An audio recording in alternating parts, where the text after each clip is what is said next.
Ni. Dari sini satu ya. Bismillahirrahmanirrahim. Alhamdulillahirabbil alamin wassalatu wassalamu ala Rasulillah wa ala alihi washabbihi ajmain. Allahumma shalli wa sallim ala sayidina Muhammad wa ala ali sayidina Muhammad wa la haula wa la quwwata illa billahil aliyil azim. ولا حول ولا قوة إلا بالله العلي العظيم ولا حول ولا قوة إلا بالله العلي العظيم أستغفر الله العظيم الذي لا إله إلا هو الحي القيوم وأتوب إليه أستغفر الله العظيم الذي لا إله إلا هو الحي القيوم وأتوب إليه أستغفر الله العظيم الذي لا إله إلا هو الحي القيوم وأتوب إليه لرضاء الله تعالى. الفاتحة. أعوذ بالله من الشيطان الرجيم. بسم الله الرحمن الرحيم. الحمد لله رب العالمين الرحمن الرحيم مالك يوم الدين إياك نعبد وإياك نستعين اهدنا الصراط المستقيم صراط الذين أنعمت عليهم غير المغضوب عليهم ولا الضالين آمين. بسم الله الرحمن الرحيم. الحمد لله والصلاة والسلام على رسول الله وعلى آله وصحبه أجمعين. سبحانك لا علم لنا إلا ما علمتنا إنك أنت العليم الحكيم. اللهم افتح علينا حكمتك وانشر علينا من خزائن رحمتك يا أرحم الراحمين.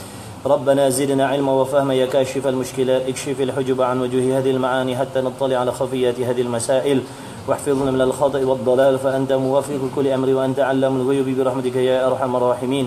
وهب لنا يا وهاب علما وحكمة ولرزق يا رزاق كلنا مساهلا بالخير فافتح لنا يا الله بالهدى وبالعلم كلنا يا عليم فضلا. اللهم علمنا ما جهلنا وذكرنا ما نسينا. اللهم اجعل أعمالنا خالصة لوجهك الكريم. وصلى الله على سيدنا محمد وعلى آله وصحبه وبارك وسلم. الحمد لله رب العالمين. Bismillahirrahmanirrahim. Amma ba'du. Wassalamualaikum warahmatullahi wabarakatuh. Sahabat-sahabat yang saya kasihi, lagi diredai oleh Allah Subhanahu wa taala sekalian, bersyukur kita ke hadirat Allah kerana kita diberi taufik dan hidayah, diberi taufik untuk sama-sama kita mensyukuri nikmat waktu, nikmat kesihatan dan sebagainya yang Allah Taala kurniakan kita pada saat ini. Dan marilah sama-sama sebelum kita memulakan program kuliah usrah santai-santai kita, fardu-ain insya-Allah, marilah sama-sama kita memperbaiki dan memperbetulkan qasad kita, niat kita, tujuan kita yang hadir di dalam majlis ilmu. Mudah-mudahan Allah Taala mengurniakan kepada kita ilmu yang bermanfaat, ilmu yang barakah insya-Allah. Baik, kita baca kitab kita yang pertama, sambungan kitab kita akidah dulu. Kitab Usuluddin dulu, lampu yang menerangi pada mengenal Allah yang apa itu? Kitab bawah ke ni? Stok tak banyaklah, ada 2 3. Sambung muka surat berapa gitu?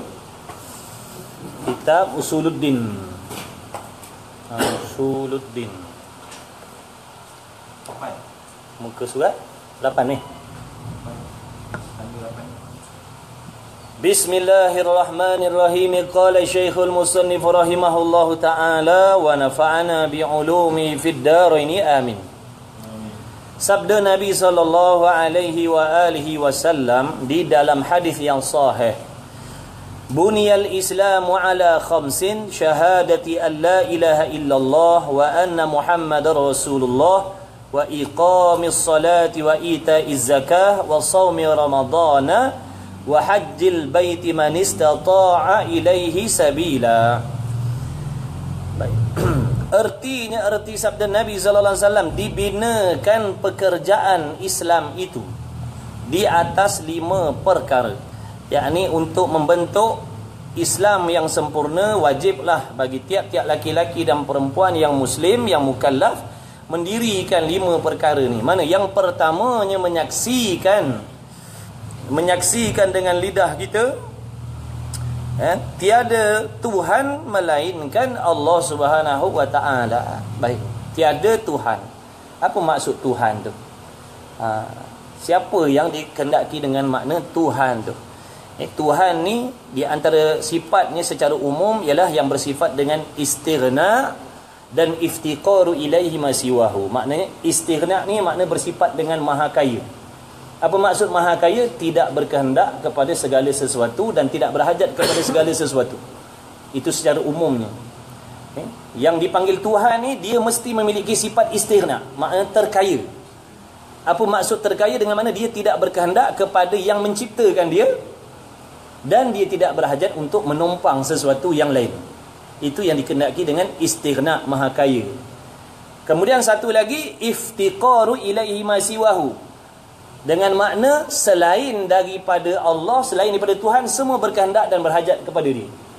Yang dikatakan alam masih wallah, mana selain daripada Allah semuanya berkehendak berhajat kepada Allah Subhanahu Wa Taala ataupun Tuhan yang menjadikan. Baik, orang panggil mungkin. Kalau kita belajar tauhid ni, sahabat-sahabat yang dimuliakan, untuk kaedah, satu kaedah untuk kita mudah nak belajar ilmu usuluddin, ilmu tauhid ni, dia punya istilah tu kita kena faham. Daripada alang-alang kita masih lagi di permulaan ni, makna kalau jumpa, kalau kita dengar istilah-istilah tu kita kena ambil. Baru nampak maknanya pelajaran kita yang akan datang kita mudah nak hubung kaitkan. Sebab jadi istilah ni macam formula lah, CP tu. Mana kalau kita tak ingat, kita tak hafal, kita tak faham, jadi nanti kalau makna topik-topik yang lagi akan datang tu kita macam blur. Tak dapat nak hubungkan. Contohnya perkataan tadi saya kata mungkin.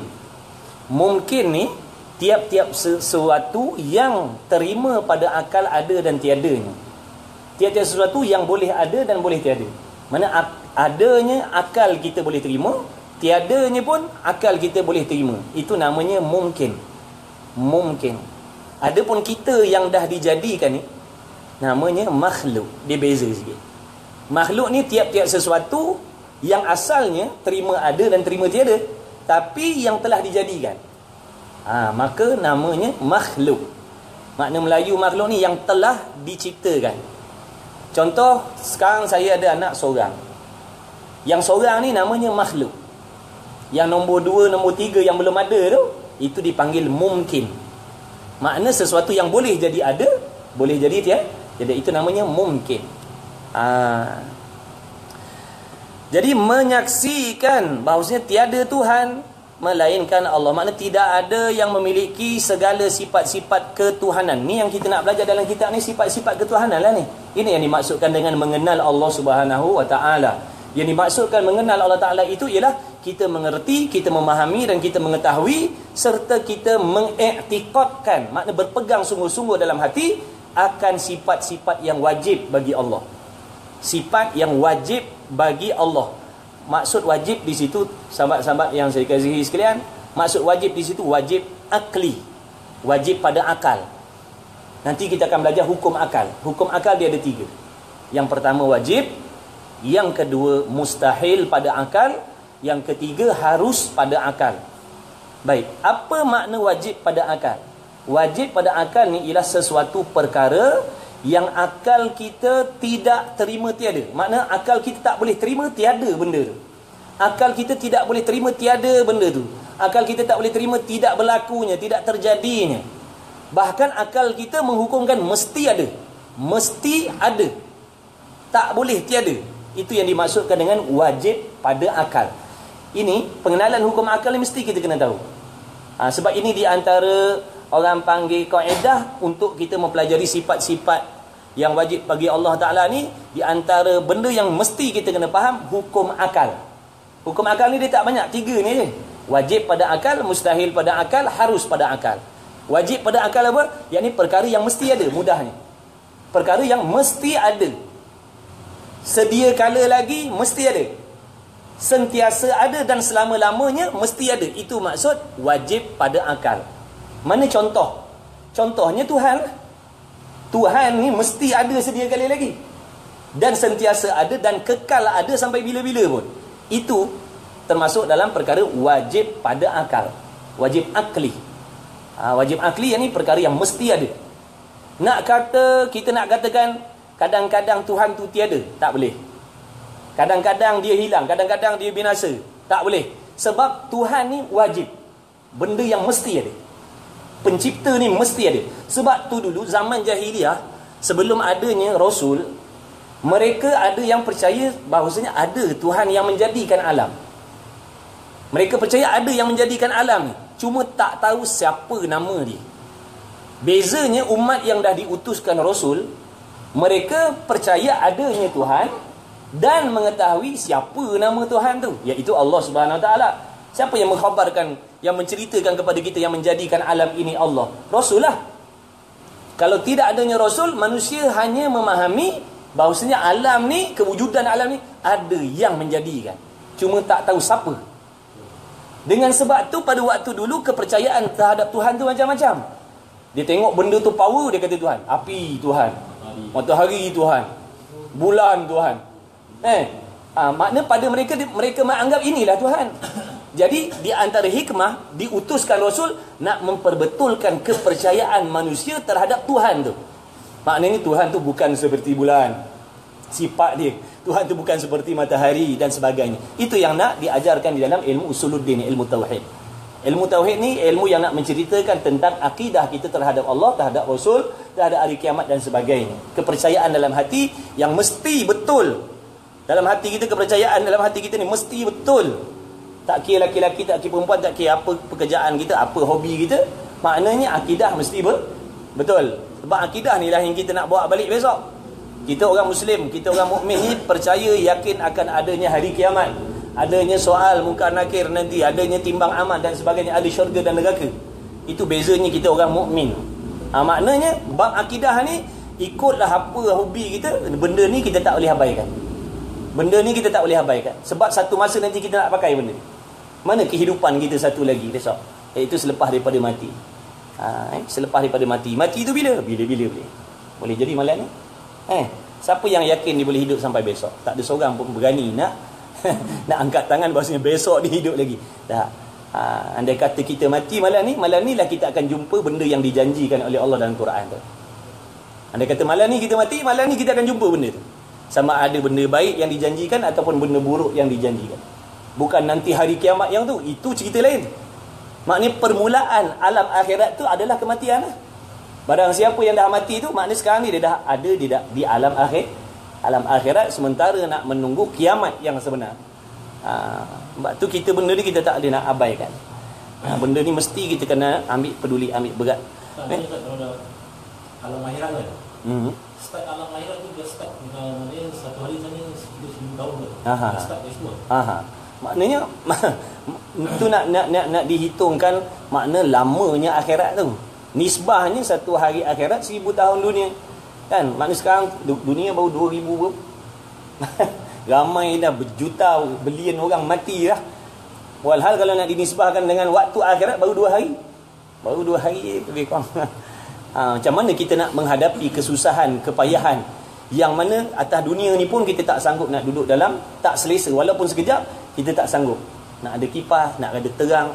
Itu membuktikan mana-mana manusia tak sanggup nak duduk dalam kesusahan. Walhal kita tahu kesusahan kita atas dunia ni kita akan tinggalkan kok bila-bila pun. Cerita pasal hutang, mati habis cerita hutang. Masalah rumah tangga, mati habis cerita masalah rumah tangga dan sebagainya. Orang cela kita, orang keji kita, orang fitnah kita, mati habislah cerita. Tapi kesusahan di hari kiamat besok tidak berkesudahan sebab umur kita bukan 1 juta tahun di sana. Umur kita tidak berkesudahan. Jadi kalau kita fikir dengan akal kita yang waras, kalau tidak selesa yang sebentar ni pun kita tak sanggup, adakah kita lebih sanggup menghadapi azab ataupun susah yang tidak berkesudahan di hari kiamat besok? Dah tentulah kita lagi tak sanggup. Maka oleh kerana tidak sanggup itulah kita mau tak mau, suka tak suka, kena paksa diri berusaha membuat persiapan untuk kita nak balik ke sana. Diibaratkan dalam kitab Penawar Bagi Hati, diibaratkan kita hidup atas dunia ni macam satu kumpulan yang masuk ke dalam hutan, yang mana dalam hutan ni ada macam-macam pohon buah-buahan yang lazat-lazat, yang sedap-sedap. Okey. Dan dalam hutan ni pula kita tahu ada haiwan pemangsa. Ada harimau tuan-tuan. Jadi ada setengah kumpulan yang masuk dalam hutan tadi, dia makan sambil berjalan, sambil nak melepasi kawasan hutan tadi tu. Ada pun kita ni ibaratnya orang yang lalai dengan persiapan akhirat tadi tu. Dia kalau duduk kat satu pokok tu, dia makan dia. Dia seronok duduk makan dan makan dan makan dan makan. Dia tak sedar dan dia tak perasan dia sedang diperhatikan oleh singa tadi. Yang mana singa tadi sentiasa nak menanti waktu nak terkam kita. Kita duduk makan seronok, tak sedar diterkam oleh singa tadi. Siapa di singa tu? Itulah ibaratnya kematian. Maknanya kita kat dunia ni duduk seronok dengan macam-macam hobi dan macam-macam lagi, seronok. Tak sedar kematian tu datang menerpa kita. Itu ibaratnya. Ada pun golongan yang makan sambil berjalan tadi, dia selamatlah. Tapi oleh kerana kita ni duduk seronok makan tadi tak ingat. Maknanya diterkamlah oleh kematian tadi, diterkamlah oleh singa tadi tu. Orang lain selamat, kita tak selamat. Maka dengan sebab itu kita kena beringat-ingatlah, berhati-hati. Sebab tu Islam, dia katakan Islam tu ta'awanu al-birri wat taqwa, tolong menolong. Dalam nak membuat amal kebaikan dan takut kepada Allah Subhanahu wa taala. Di antara cara nak tolong menolong ni lah ingat mengingati. Kan? Muzakarah kita buat macam ni, bukan mengajar ni, saya bukan orang pandai. Panggil muzakarah, bincang-bincang, sembang-sembang. Baik. Jadi menyaksikan tiada Tuhan, sebab tu kita kena kenal Tuhan ni. Allah Ta'ala berfirman, fa'lam, hendaklah kamu kenal annahu la ilaha illallah, tidak ada Tuhan melainkan Allah. Allah sendiri yang memerintah supaya kita mengenal dia. Dalilnya tu ayat Quran, fa'lam, hendaklah kau tahu tidak ada Tuhan melainkan Allah. Siapa dia Tuhan? Adakah patung-patung tu Tuhan? Adakah matahari tu Tuhan? Sebab tu Tuhan ni dia ada sifat dia. Kalau tidak ada sifat-sifat ni, tidak layak nak dipanggil sebagai Tuhan. Sebab tu yang dikatakan Tuhan ni, dia maha suci dari sebarang sifat kekurangan. Maha suci dari sebarang sifat kekurangan. Kalau ada satu sahaja sifat kekurangan, yang lainnya sifat kesempurnaan, ada satu je dalam banyak-banyak sifat kesempurnaan yang tidak terkira tu, ada satu je kekurangan, tak layak nak dipanggil sebagai Tuhan, kerana ada kekurangan walaupun satu. Sebab tu yang kita baca subhanallah, subhanallah, maha suci Allah. Apa maksud maha suci Allah? Dalam erti kata lain, tidak ada sebarang kekurangan pada Allah. Sifatnya tidak ada kekurangan, zatnya tidak ada kekurangan, apa yang dijadikan perbuatannya pun tidak ada kekurangan. Itulah sifat Tuhan. Adapun yang disembah oleh orang-orang yang kafir, yang tidak beriman kepada Allah, menjadikan berhala-berhala sebagai sembahan. Sebab tu kita di sisi akidahnya haram kita memanggil patung-patung tu Tuhan, tak boleh panggil Tuhan. Walaupun kita kaitkan dengan Tuhan India, Tuhan Cina, tak boleh, hukumnya haram, boleh merosakkan akidah. Dah nak panggil apa? Panggil berhala, jangan panggil Tuhan. Sebab Tuhan ni hanya khusus untuk Allah je. Sebab tidak ada selain Allah yang memiliki sifat Tuhan tu. Sebab tu tak boleh nak panggil Tuhan Cina, Tuhan India, tak boleh. Kena panggil patung. Kena panggil sembahan, jangan panggil Tuhan. Sebab benda tu boleh merosakkan akidah. Membawa kepada nanti orang percaya, oh orang Islam Tuhan dia Allah. Oh orang Cina Tuhan dia ni. Oh orang India Tuhan dia ni. Sebab tu tak boleh panggil Tuhan. Tuhan ni satu je. Allah lah Tuhan sekalian alam, Rabbul Alamin. Sama ada orang Melayu ke, orang Cina ke, orang India ke, orang putih ke, orang mana ke, makhluk, binatang ke, tumbuhan ke, setan, jin, iblis ke, nabi ke, rasul ke, malaikat ke, Tuhannya satu, iaitu Allah. Bukan ada Tuhan selain daripada Allah. Sebenarnya orang cakap Allah lain. Allah dengan Tuhan yang berbeza. Maksudnya Allah untuk orang Islam, Tuhan untuk tak boleh. Tak boleh. Salah kan? Kerana kitab dah tunjukkan Tuhan, dia tak ada. Sebab makna Tuhan tu sendiri ialah tumpuan sekalian. Maksud dalam kitab Jawi, dalam kitab diterjemahkan lagi. Maksud Tuhan tu apa? Tuhan ni dengan makna tumpuan segala sesuatu. Siapa lagi kalau bukan Allah? Orang yang percaya adanya Allah ataupun tidak, tetap dia berhajat kepada Allah yang menjadikan dia. Tetap dia berhajat kepada Allah yang memberi rezeki kepada dia dan sebagainya. Makhluk yang belum dijadikan berhajat untuk Tuhan menjadikan dia. Kita yang dah dijadikan ni berhajat diberi nikmat oleh Allah dan sebagainya. Itu yang dimaksudkan tadi iftiqaru ilaihi, berhajat kepadanya oleh sekalian segala sesuatu. Itu sifat Tuhan. Jadi menyaksikan tiada Tuhan melainkan Allah Ta'ala, dan bahawasanya Muhammad SAW itu adalah utusan Rasulullah SAW. Maknanya mengaku tidak ada Tuhan selain daripada Allah, dan kita mengaku bahawasanya Muhammad itu utusan Allah. Baik. Tak cukup dengan kita mempercayai Tuhan sekiranya kita tidak mempercayai apa yang difirmankan oleh Tuhan. Kita hanya percaya Allah tu Tuhan, tapi kita mempertikaikan apa yang dikhabarkan oleh Allah. Sebab tu dalam maksud beriman kepada Allah tu ialah percaya yang Allah Ta'ala tu Tuhan, tidak ada Tuhan selain daripada dia, dan kita mempercayai, mengakui, membenarkan, menyungguhkan apa-apa sahaja yang terkandung di dalam Al-Qur'an. Hati kita mengiktiraf, hati kita mengiyakan, hati kita menyungguhkan, walaupun perkara itu tidak terjangkau di akal fikiran kita, kita membenarkan perkara itu. Barulah termasuk dalam kata orang yang percaya kepada Allah. Kalau setakat dia percaya Allah itu Tuhan, tapi apa yang Allah suruh, apa yang Allah larang, apa yang Allah Ta'ala ceritakan dalam Quran tu dia mempertikaikan, maka ini tidak termasuk dalam kata orang yang percaya kepada Allah.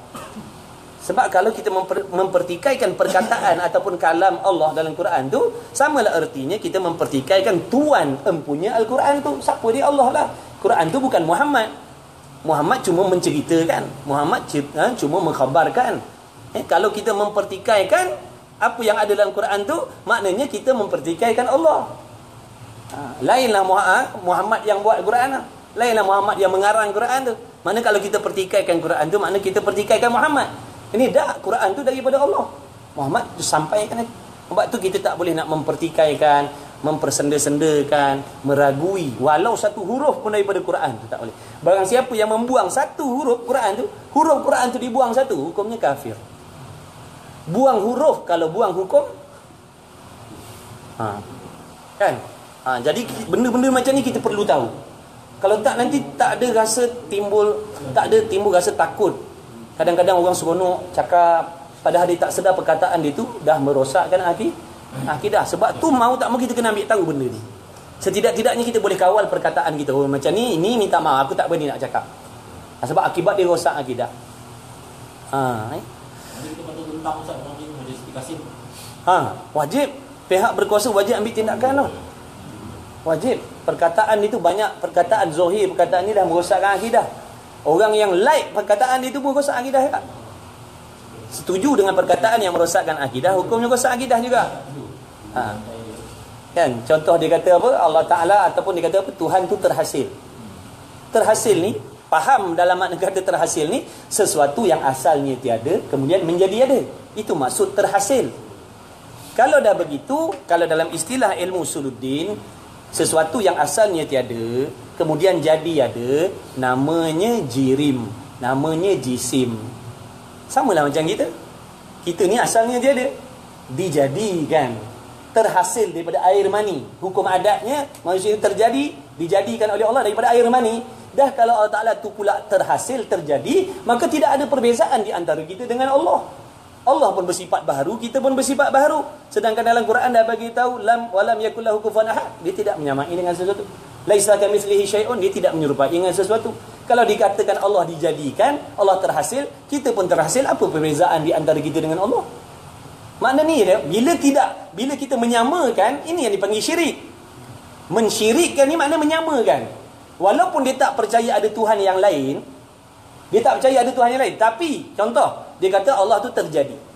Bila Allah tu terjadi, maknanya dia dah serupa dengan makhluk yang lain. Di situ orang panggil syirik juga.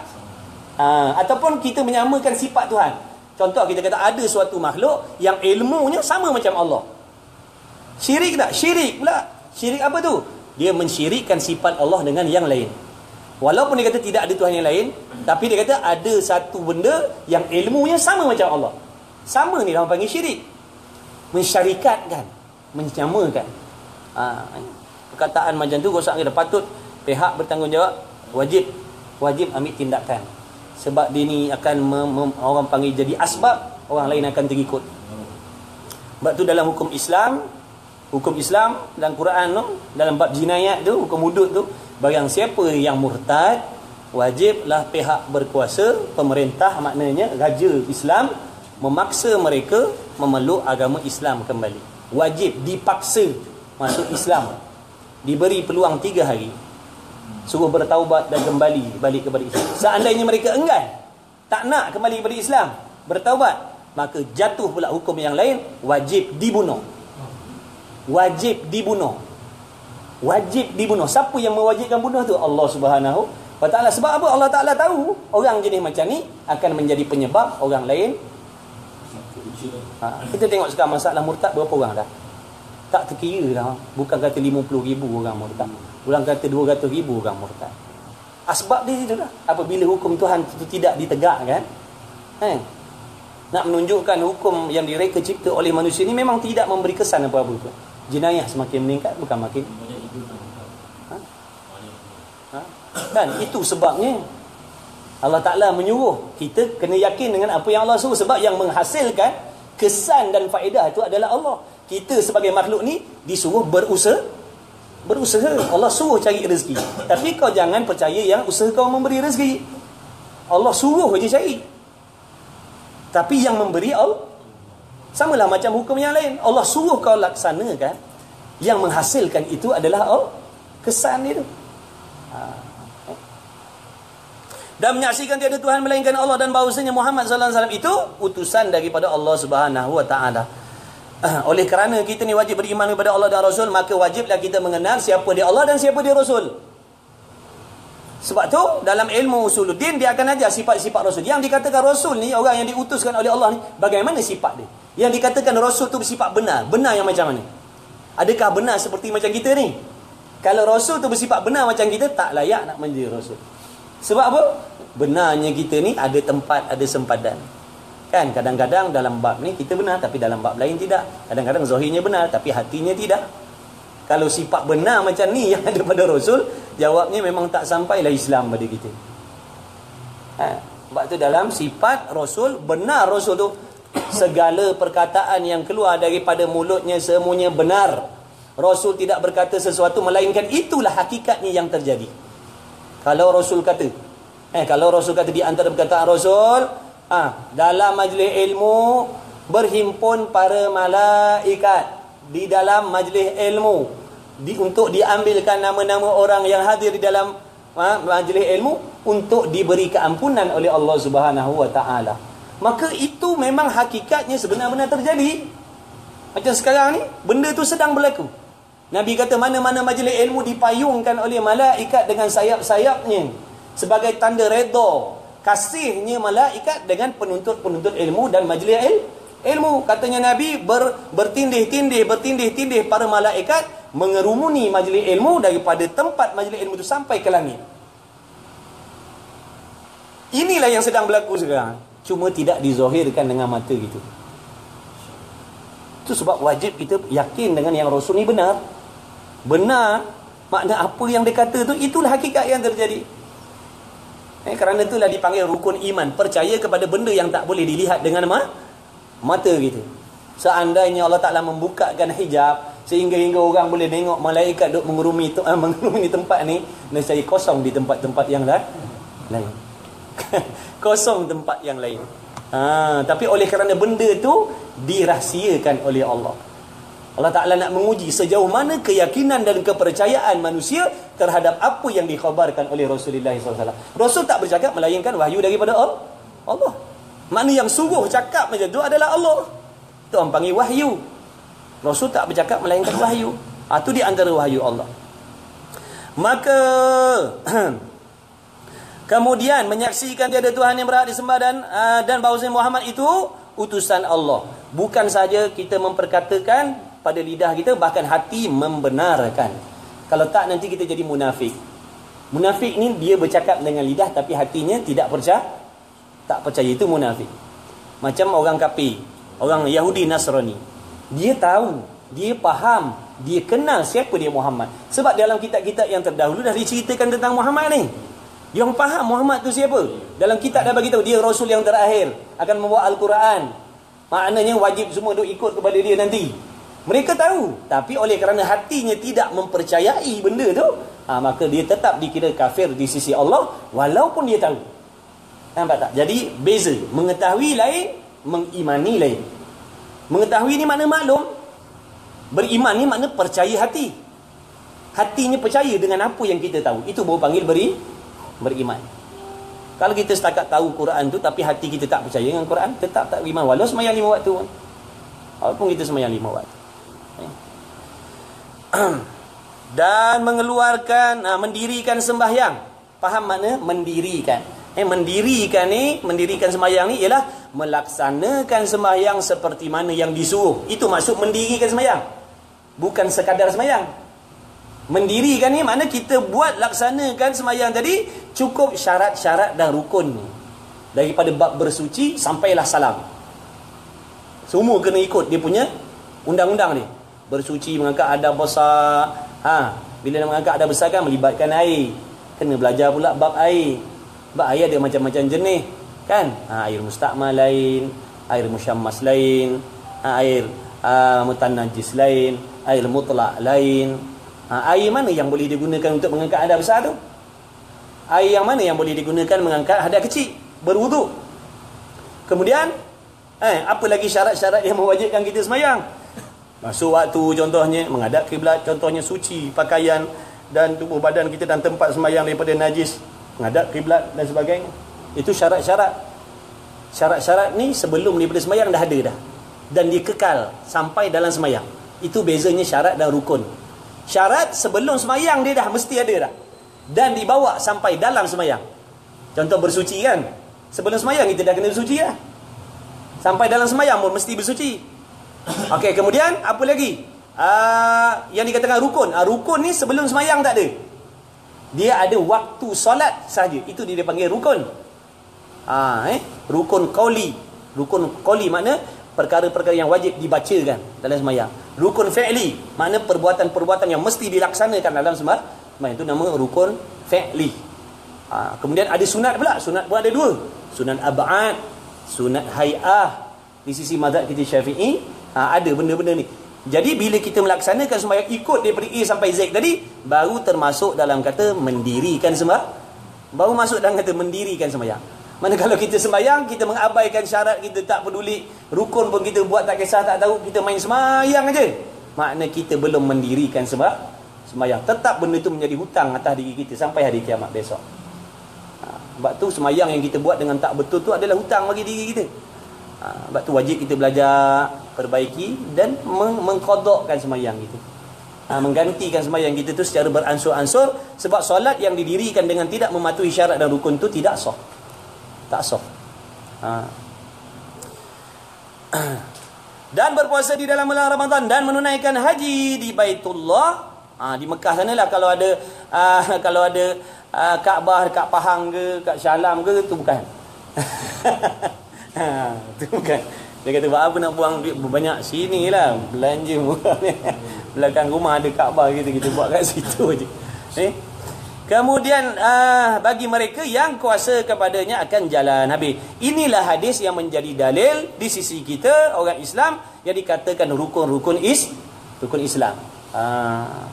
Maka nyata daripada hadis Nabi tadi, bahawasanya orang-orang yang tidak mengerjakan 5 perkara tersebut itu, mereka itu tidak ada asas dan tidak ada tunjang pada agama Islam. Contoh bandingannya, gambarannya seperti bina-binaan, makna bangunan-bangunan yang tidak ada asas dan tunjang. Mana walaupun kita lahir dari segi lahir daripada mak bapak yang Muslim, maka kita automatik jadi Islam lah. Tapi apabila hidup kita tidak mendirikan 5 benda ni, sedangkan kita berkemampuan buat, maka tidak teguhlah Islam yang ada pada diri kita. Fahamlah dia kata tak teguh ni. Bila-bila masa dia boleh runtuh. Sebab tu kadang-kadang ada orang boleh dijual agama dia dengan sebab harta benda. Dia boleh jual agama dia. Dia boleh jual kepercayaan dia. Boleh jatuh dalam perkara-perkara yang boleh merosakkan akidah. Sebab apa? Sebab Islam pada diri dia tadi tak kuat. Ibaratnya seperti bangunan yang tidak ada asas. Boleh dirikan tapi tak kuat lah. Boleh buat.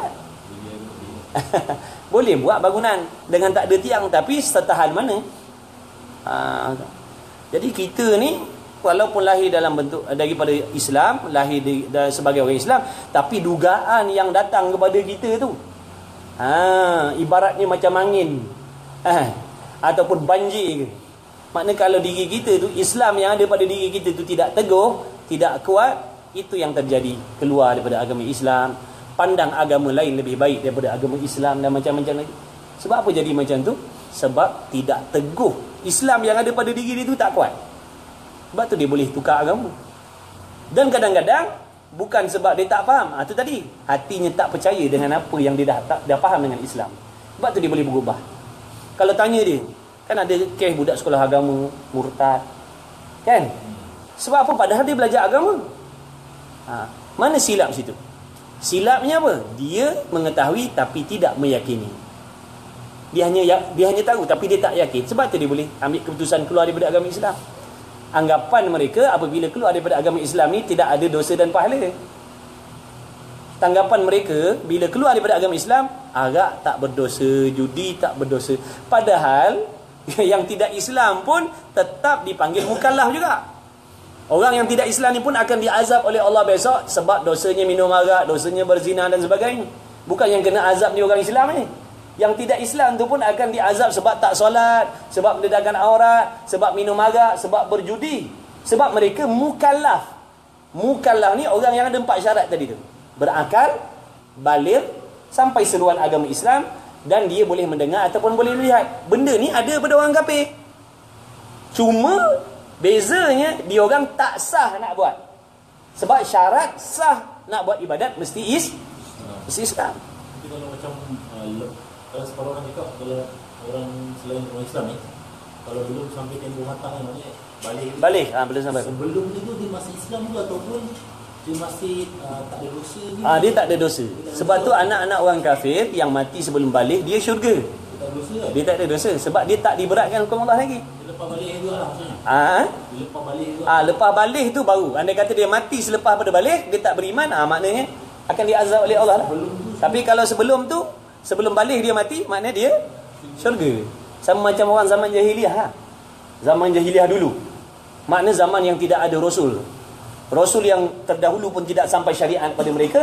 Dan pada waktu itu pun tak ada datang Rasul. Mana mereka tak tahu halal haram, tak tahu. Jadi dia buat apa, buat ikut suka hati dia tu tidak dikira doh. Sebab tak cukup syarat tadi, mukallaf tadi. Walaupun dia balik, keluar mani, datang lahir, walaupun dia berakal, walaupun dia boleh mendengar, tapi tak sampai agak, dia tak tahu apa halal, apa Islam. Macam orang dalam hutan tu, andai kata orang yang dalam hutan tu, sekarang ni dalam hutan boleh ada astro. Ni fardu takdir lah. Andai kata ada di tempat-tempat yang tertentu, dia tak tahu Islam apa benda Islam. Apa Islam dia tak tahu. Makna dia tak mukallaf lah. Orang jenis mati macam ni dia syurga lah. Baik. Kemudian demikianlah menjadi runtuh agama apabila tidak ada asas dan tidak ada 5 tunjang yang tersebut, ataupun mengingkari dengan lidahnya, dan jikalau dengan seluruh sekalipun. Okey, baik. Dia rukun Islam ni, yang 5 ni, kalau tak buat dengan sebab malas, dengan sebab katanya belum terbuka pintu hati, orang yang jenis macam ni berdosa. Dia tidak kafir, dia berdosa. Contoh, dia tahu semayang tu wajib, tapi dia belum tergerak hati nak semayang, belum rajin lagi, contoh. Kan? Dia kata aku tahu yang semayang ni hukumnya wajib, berdosa tak semayang aku tahu. Dah sah tak semayang, belum rajin lagi lah, nantilah. Maksudnya dalam hati dia membenarkan hukum semayang ni. Dia percaya yang semayang ni wajib. Dia tak puasa, tapi hatinya percaya yang puasa tu wajib. Makna dia ni orang panggil mukmin yang asi. Orang beriman tetapi yang melakukan maksiat. Mukmin yang asi, makna dia beriman, dia percaya hukum tu. Tapi yang dipanggil maksiat tadi sebab apa? Sebab dia tak buat apa yang Allah suruh. Okey, jadi orang ni namanya mukmin yang asi. Yang menjadi kafir macam mana? Kalau dia tidak sembahyang serta hatinya tidak membenarkan hukum sembahyang. Dalam hati dia kata sembahyang ni mengarut. Ni bukan betul kan? Sebab tu aku tak sembahyang. Contoh dia kata macam tu. Makna dia tak sembahyang dan hati tak percaya. Hati tak percaya dengan hukum sembahyang. Ni kafir. Ini kafir. Dia tak puasa dan dia menidakkan kewajipan berpuasa. Dia kata aku bukan puasa tu sebab tak puasa ni bukannya wajib pun. Mengarut je hukum puasa ni, duk tahan-tahan lapar pula, orang lain boleh makan, kita tak boleh makan. Pembohong je hukum ni. Contoh. Makna dia tak berpuasa serta hatinya menolak benda tu, maka jatuh kafir lah dia, murtad lah dia. Jadi kalau setakat dia tak puasa tapi dia tahu yang puasa tu wajib, dia masih makna kalau dia mati dalam keadaan begitu, ada peluang nak masuk syurga lagi. Sebab nak masuk syurga ni lesen dia iman. Sebab tu jahat-jahat kita ni iman jangan langgar. Jahat-jahat kita pun ni iman jangan langgar. Sebab ni lesen nak masuk syurga. Lewat-lewat pun dia akan masuk juga ke mana-mana pun kalau hatinya membenarkan apa yang datang daripada Allah dan Rasul. Tapi kalau dia mati dalam keadaan iman ni tak ada, takkan jumpa syurga lah sampai bila-bila. Itu yang kita takut. Tu yang kita rasa terpanggil nak buat benda macam ni supaya kawan-kawan maklum benda macam ni. Kita tengokkan kes kemalangan banyak. Bukan kita nak bersangka jahat, dah. Persoalannya macam mana persiapan yang dah pergi tu. Ataupun macam kita tak tahu kita punya mati kat mana. Itu tak penting mati kemalangan ke, mati ni mana-mana. Dalam rumah mewah pun kita mati. Atas katil empuk pun kita mati. Persoalannya, adakah kita mati dalam keadaan membawa akidah yang betul ataupun salah? Yang kita doa, Allahumma khtim lana bi husnul khatimah. Ya Allah, matikan aku dalam husnul khatimah. Husnul khatimah ni mati dalam iman, mati beriman, mati dalam membawa kepercayaan yang benar. Tapi kalau kita mati walaupun atas katil yang empuk tapi kepercayaannya salah terhadap Allah, tetap dia mati su'ul khatimah, mati dalam kufur. Sebab tu kita biar tahu benda ni. Setidak-tidak kita ada rasa bimbang, setidak-tidak kita ada rasa nak berusaha nak menjaga akidah kita. Sebab kita takut kalau benda ni hilang, tak ada peluang kita nak masuk syurga sampai bila-bila. Sampai bila-bila. Bukan satu tahap besok dipindahkan masuk syurga. Tak. Orang jenis tak beriman ni tak akan jumpa syurga sampai bila-bila. Makna diazab selama-lamanya, diazab oleh Allah. Allah Ta'ala cerita dalam Quran tu, dibakar, hancur, gentung, kemudian Allah menjadikan kulit yang baru sebelum dibakar. Macam mana sebelum dibakar Allah jadikan balik, tapi tak mati. Kemudian hancur lebur lagi, dijadikan balik, hancur lebur balik, dijadikan balik. Sebab apa Allah Ta'ala buat macam tu? Allah Ta'ala kata supaya mereka merasakan azabnya neraka. Sebab tu kita mati sekali. Ni mati yang kita nak jumpa ni tu je sekali. Lepas ni kita takkan jumpa mati dah. Kalau dia senang-senanglah selama-lama hidup dia. Kalau dia azab, hiduplah dia dalam azab selama-lama ini. Itu kematian tu. Kata Nabi SAW, orang yang cerdik adalah orang yang membuat persiapan mati sebelum datangnya kematian. Sebelum datangnya kematian dia buat persiapan dah. Ini orang yang cerdik, kata Nabi SAW. Ni di antara usaha kita buat persiapan lah ni. Walaupun santai-santai. Tapi benda ni penting. Ramai orang tak tahu benda ni. Ramai orang tak maklum benda ni. Tapi kalau mati dalam keadaan tak tahu tu macam mana agak-agak. Persoalannya lah, yang mati tu dalam keadaan tak tahu, yang akidah dia dah rosak selama ni, macam mana dia nak menghadap tu? Orang lain akan menguruskan jenazah kita macam biasa sebab dia sangka kita orang Islam. Dia akan mandikan kita, semayangkan kita, tanam di tanah perkuburan orang Islam. Sebab dia tak tahu hakikat kepercayaan dia. Walaupun diuruskan secara orang Islam, dipanggil budak tahfiz, semayangkan, mengajikan, tapi kalau dah mati hakikat ni iman tak ada, tetap akan azab juga sampai bila-bila. Itu hukum orang yang hidup buat. Dia melaksanakan hukum zahir. Dia tak tahu kepercayaan hati. Jadi kita lah yang nak kena pastikan kepercayaan kita betul. Dapat zaman sekarang ni macam-macam kepahaman yang ada. Yang liberalnya lain, yang sekularnya lain, yang wahabinya lain, yang syiahnya lain. Sebab tu kita perlu ambil tahu benda ni. Sebab tu saya sarankan kawan-kawan, ajaklah. Bukan kita nak popular, bukan kita nak dikenali, kita nak sama-sama ambil tahu benda yang penting dalam agama kita. Tu tanda kasih kita sesama Muslim. Kebimbangan. Sebab apa ulama-ulama kita tengok tutup guru dia kadang-kadang sampai satu tahap dia marah. Kenapa orang tak nak belajar? Dia marah sebab apa? Sebab orang jenis ni nampak kebinasaan yang lagi akan kita tempuh kalau kita tak ada ilmu. Sama macam kita lah, kita akan marah anak-anak kita yang main pisau tu. Sebab apa? Kita sebagai ibu bapa faham dah kemudaratan pisau tadi tu. Kalau tercocok mata garang, kalau terjatuh garang, tu yang kita marah dia, betul? Adakah tanda benci? Tak. Sebab kita tahu kalau tercocok garang, cakap dah tak guna dah. Sebab tu kita marah dia, kita gerotan dia kan. Begitulah ulama, dia dah nampak kebinasaan di hari kiamat yang akan ditempuhi oleh orang yang tidak ada persiapan. Tapi oleh kerana sayang dia kepada sesama Muslim tadi, dia ingatkan mengajilah, belajarlah. Sebab apa tak nak belajar? Sebab bimbang dia. Ini orang panggil kasih dia sesama Muslim.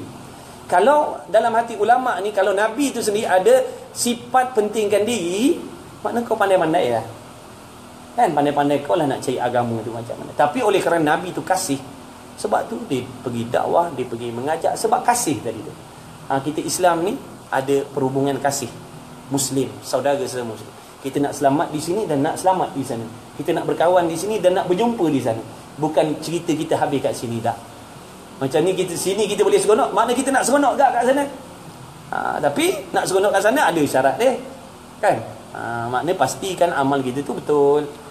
Barulah kita boleh berjumpa dengan ahli keluarga kita, anak-anak bini kita di sana besok. InsyaAllah. Dan tidak Demikianlah menjadi runtuh agama. Maknanya kalau tidak kuat, kalau tidak mendirikan 5 perkara ni, boleh rosaklah agama. Ataupun dia menidakkan 5 perkara ni, dia cakap dengan mulut dia, walaupun dalam perkataan gurau senda, walaupun dia bercakap tadi tujuan dia nak berlawak jenaka, tetap merosakkan akidah juga. Dia kata nak pergi mana? Sembahyang jemaat. Sembahyang jemaat kan? Sembahyang jemaat ke apa? Wajib ke sembahyang jemaat tu? Bukan wajib pun. Dia niat nak berseloroh, nak berlawak, tetap rosak akidah. Sebab tu benda agama tak boleh buat lawak-lawak. Benda agama minta maaf lah, janganlah buat lawak-lawak. Dia sama macam cerai lah. Lepas cerai kan, lepas talak tu tak boleh buat lawak-lawak. Kan? Ai sayang, ai ceraikan you, kata dia. Jatuh tak lah? Niat nak bergurau je, jatuh tak lah? Dia kalau yang tadi tu kita bergurau pasal kita gurau. Tapi kalau kita gurau tu untuk peli orang tu, sindir menyindir orang tu lah. Contohnya, alah buat apa kau bisa macam rajin pun contohnya tu kan. Tapi tujuan kita, niat kita untuk menyindir dia pasal dia selalu tak bisa macam tu macam tu lah. Macam tu tak boleh, tak boleh. Tak boleh. Takut pada faham dia pula ni. Dan takut pada faham orang yang mendengar pula. Kan? Sebab tu dia bukan benda gurauan, benda akidah. Kadang kita Ilmu agama tu tak boleh nak. Tak boleh main-main. Tak boleh. Jangan. Bahaya. Bermula iman itu. Baik. Dan bermula iman itu, yang dikatakan iman tu apa? Iman ni ialah percaya hati seseorang, tak kira orang mana.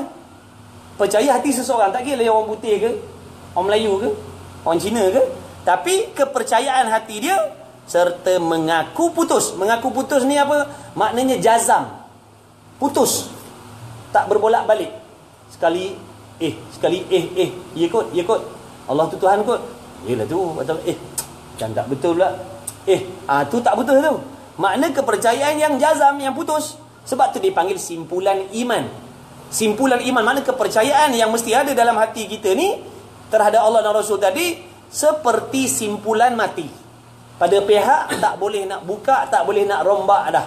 Makna kalau dah simpul tu, itulah kepercayaan kita. Tak boleh nak buka-buka dah. Itu yang dimaksudkan dengan kepercayaan yang jazam tadi. Dalam hati akan tentu sungguh segala perkara yang dibawa datang akan dia oleh Rasulullah sallallahu alaihi wasallam. Nampak tak? Dia kata segala perkara yang dibawa oleh Rasul, segala perkara yang diceritakan oleh Rasul, wajib hati kita membenarkan semuanya. Wajib hati kita mempercayai semuanya, meyakini semuanya, walaupun benda itu tidak terjangkau di akal fikiran kita. Contoh macam peristiwa Isra' Mi'raj, tak terjangkau fikiran kita. Pohon tamar datang memberi salam kepada Rasulullah SAW. Benda tu tak terjangkau di akal fikiran kita. Pada adatnya mustahil. Mana boleh pokok bercakap, mana boleh batu-batu bercakap. Sebab tu penting tauhid tadi tu, mengenal sifat Tuhan tadi tu. Allah Ta'ala nak menjadikan sesuatu tidak ada syarat. Allah Ta'ala nak jadikan botol mineral ni bercakap dengan tidak ada lidah, tidak ada masalah pada Allah. Cuma pada adat nak bercakap mesti kena ada lidah. Tapi Allah kuasa nak menjadikan botol ni bercakap walaupun dia tak ada lidah. Sebab tu bila kita fikirkan hukum adat tadi jadi akidah, sebab tu orang ramai menolak peristiwa Isra' Mi'raj tu. Sebab dia kata tak logik mana boleh orang nak pergi jalan jauh-jauh makan bulan-bulan, dia pula tak sampai berapa jam dah sampai Palestin, naik langit pula, turun balik ke Mekah balik. Ini semua cerita tak masuk akal, kata dia. Pasal akidah. Sebab dia meragui kekuasaan Allah. Sebab dia meragui kekuasaan Allah. Yang dikatakan kenderaan ni, ini hukum adat, hukum kebiasaan. Mana Allah Ta'ala perlakukan adat ataupun asbab atas dunia ni. Nak mendapatkan sesuatu ada sebab-sebab yang tertentu. Daripada sebab tu lah Allah Ta'ala bagi pahala pada kita. Contoh nak dapat ilmu, asbab dia menuntut ilmu. Daripada usaha menuntut ilmu tu lah Allah Ta'ala bagi pahala. Walhal Allah Ta'ala boleh bagi kita kepahaman ilmu dengan kita tak datang belajar. Boleh? Kan? Celik tidur besok faham semua ilmu, tak menjadi masalah. Allah boleh buat macam tu. Tapi ruginya kita lah. Rugi apa? Tak dapat ganjaran pahala sebab tidak berusaha. Tak berusaha. Macam rezeki kan Allah Ta'ala nak bagi. Celik je, lepas semayang ada 5,000 ke 5 juta ke, boleh Allah Ta'ala nak buat macam tu. Tapi pahala berusaha mencari rezeki tak dapat. Tu hikmah pula. Kenapa Allah Ta'ala jadikan sebab musabab tu? Kenapa Allah Ta'ala jadikan sebab-musabab untuk mendapatkan sesuatu atas dunia ni? Jawapannya kerana Allah nak memberikan ganjaran pahala daripada susah payah kita nak mendapatkan usaha itu. Jadi mempercayai hati segala perkara yang datang oleh Rasulullah SAW daripada pekerjaan agama yang diketahui dia dengan darurah, benar, dengan tidak kena fikir dan bicara. Bahkan tahu belaka tua dan muda akan bahawasanya perkara itu daripada pekerjaan agama Islam. Maksudnya perkara-perkara yang sangat-sangat umum dalam agama ni, kalau kita menidakkan, rosak akidah. Contoh mana benda-benda yang mudah? Contohnya dalam bab semayang. Makna kanak-kanak pun tahu yang semayang ni wajib, puasa tu wajib, judi tu haram, arak tu haram. Makna benda ni benda asas. Makna tak payah nak belajar tinggi-tinggi, tak payah nak mengkaji dan sebagainya. Semua orang tahu yang benda ni adalah urusan agama Islam. Tiba-tiba kalau jenis benda-benda yang macam ni kita menafikan, kita menidakkan, dia kata semayang tak wajib, puasa tak wajib, zakat tak wajib, padahal benda tu asas. Budak-budak pun tahu. Maka rosaklah akidah. Faham di situ, andai kata ada perkara-perkara yang ada dalam urusan dalam agama ni, tapi untuk mengetahui itu perlu belajar lama-lama, perlu ambil tahu dalam-dalam, baru boleh tahu benda tu. Menjadi kewajipan kita menafikan, ini tidak merosakkan akidah. Sebab benda tu nak diketahui memerlukan penelitian. Tak sama macam semayang tadi, tak payah nak teliti-teliti. Semua orang tahu yang semayang tu wajib, puasa tu wajib. Wallahu a'lam. Tanda muka surat 8. InsyaAllah minggu depan kalau tak ada apa, muka surat 9. Satu kitab lagi, Munyatul Musalli. Munyatul Musalli, muka surat tadi bab akidah tu mukadimah baru tu. Jadi saya haraplah kawan-kawan dapat ikut dah kitab ni daripada awal kan. Ni kitab ni fardu ain ni. Makna kalau kita faham sebutir kitab ni, lepas ni contohlah, kalau dah faham dalam kitab ni, tak nak datang belajar tauhid pun tak ada masalah, tak jatuh dosa dah. Dah lepas fardu ain dah. Ni kitab ni melepaskan fardu ain. Makna kalau faham isi kandung dalam ni, tak payah datang belajar lah lepas tu. Tak wajib belajar dah ilmu tauhid.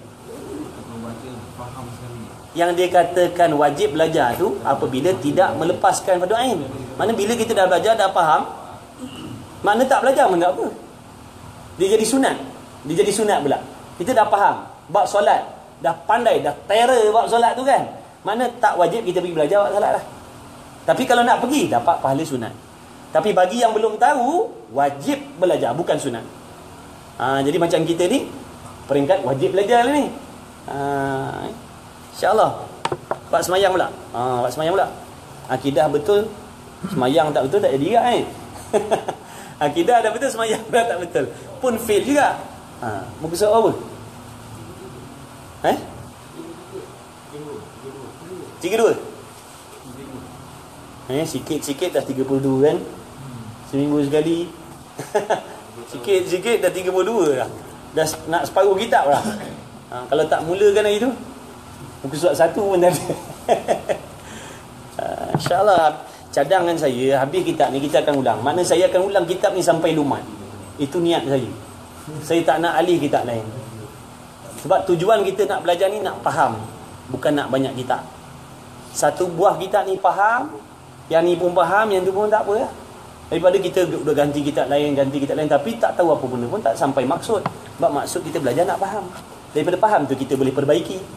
Kalau kita belajar benda yang kita tak boleh nak faham, daripada tak faham, macam mana kita nak perbaiki semayang kita kalau kita tak faham apa yang diceritakan tu? 33 bagi peringkat kedua ataupun tajuk besar atas.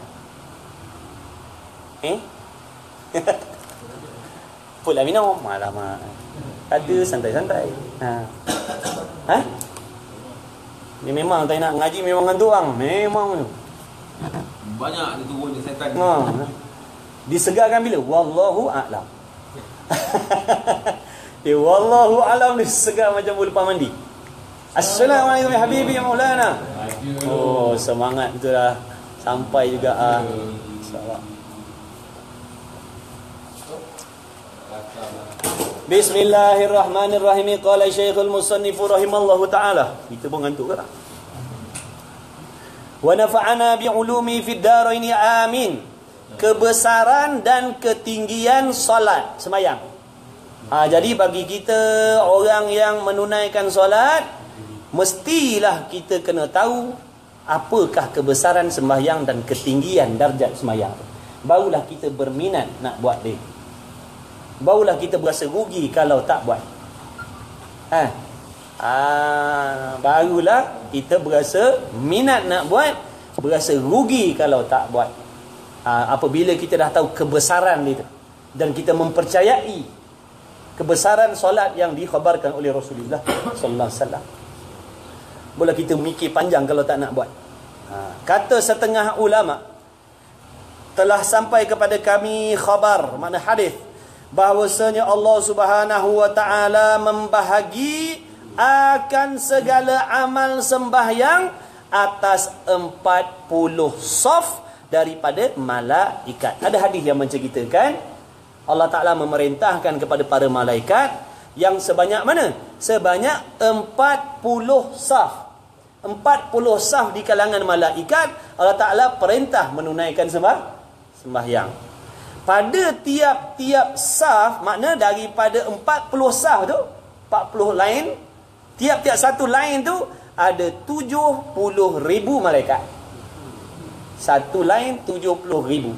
Kalau dah 7 lain, 70 lain, 40, kalilah, kan? 7 kali 4, berapa? 280,000 ke apa? Kita tak pandai matematik kira. Jadi 10 daripadanya, daripada 40 saf tadi, berdiri. Mana ada malaikat yang Allah Ta'ala perintahkan berdiri selama-lamanya. Makna solat dalam keadaan qiyam, berdiri selama-lamanya.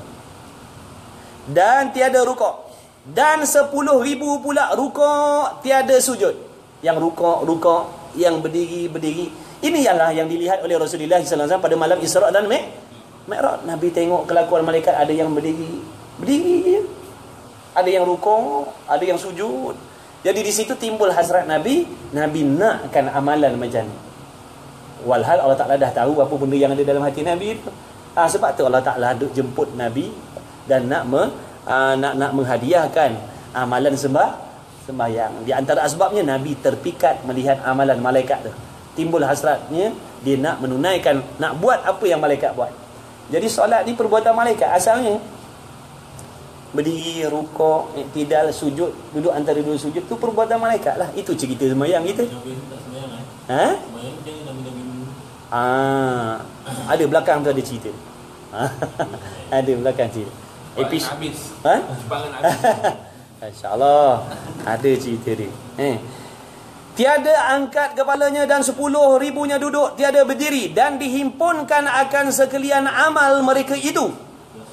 Dihimpunkan segala pahala amal malaikat yang sebanyak berapa tadi? 280,000 tadi tu, yang berdiri, yang rukuk, yang sujud tadi. Allah himpunkan sekalian pahala mereka malaikat tadi sebanyak 280,000 itu bagi hamba Allah yang mukmin di dalam 2 rakaat yang disembahyangkan keduanya. Nampak tak? Dalam 2 rakaat yang kita sembahyang tu, Allah bagi pahala malaikat yang segamai 280,000 bagi orang yang menunaikan solat 2 rakaat. Bayangkan kalau 4 rakaat, bayangkan kalau tiap hari 5 waktu, bayangkan kalau seminggu, bayangkan kalau sebulan, bayangkan kalau seumur hidup dia solat, berapa banyak ganjaran pahala yang dia dapat. Kalau sunat ataupun sudah fardu? Sama ada fardu ataupun sunat. Yang fardu lebih lagi pada sunat. Mana? Allah himpunkan pahala 280,000 malaikat yang solat tadi pada orang mukmin yang sembahyang 2 rakaat. 2 rakaat. Makna kalau kita tak sembahyang, ruginya kita. Sebab tu hari kiamat besok dipanggil hari penyesalan. Menyesal. Orang yang masuk neraka dah tentu menyesal. Yang masuk syurga pun menyesal. Menyesal sebab apa? Melihat kelebihan orang lain hebat lagi daripada kita.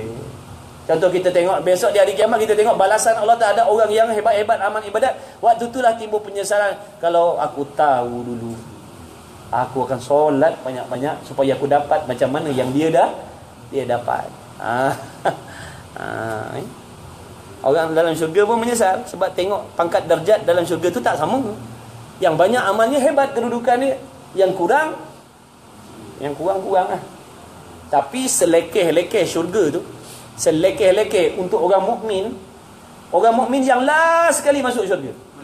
Paling last sekali. Jenis beriman aja tak buat ni. Maksiat semua buat, yang Allah suruh dia tak buat, tapi hati percaya. Makna dia hanya semata-mata ada iman ni. Maka dia akan diazab oleh Allah Ta'ala dulu.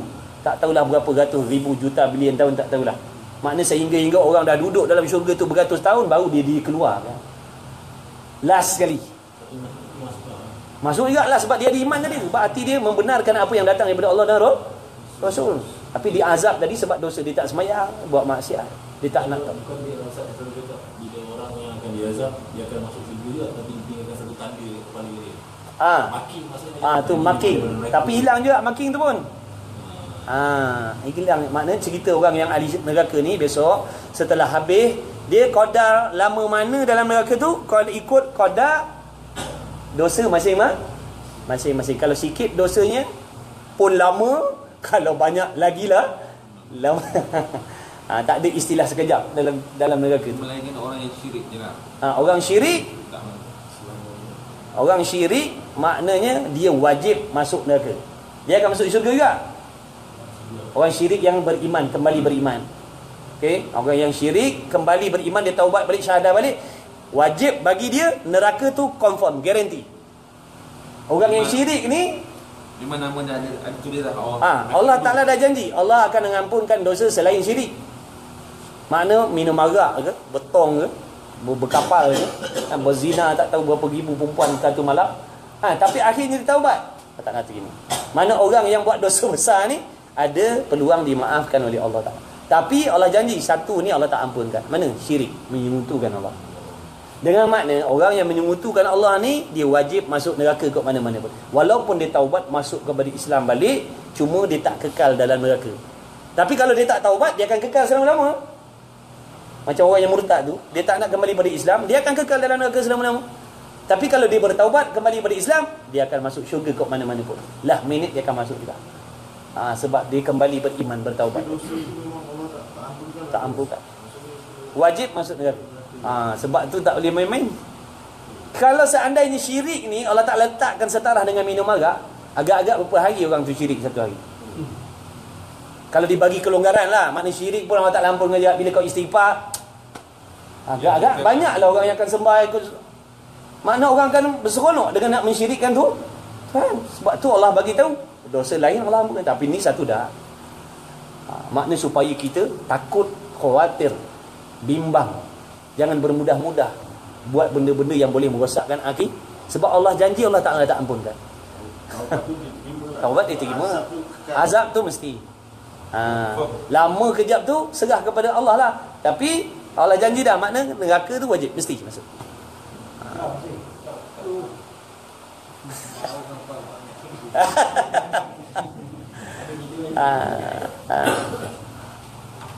Baik.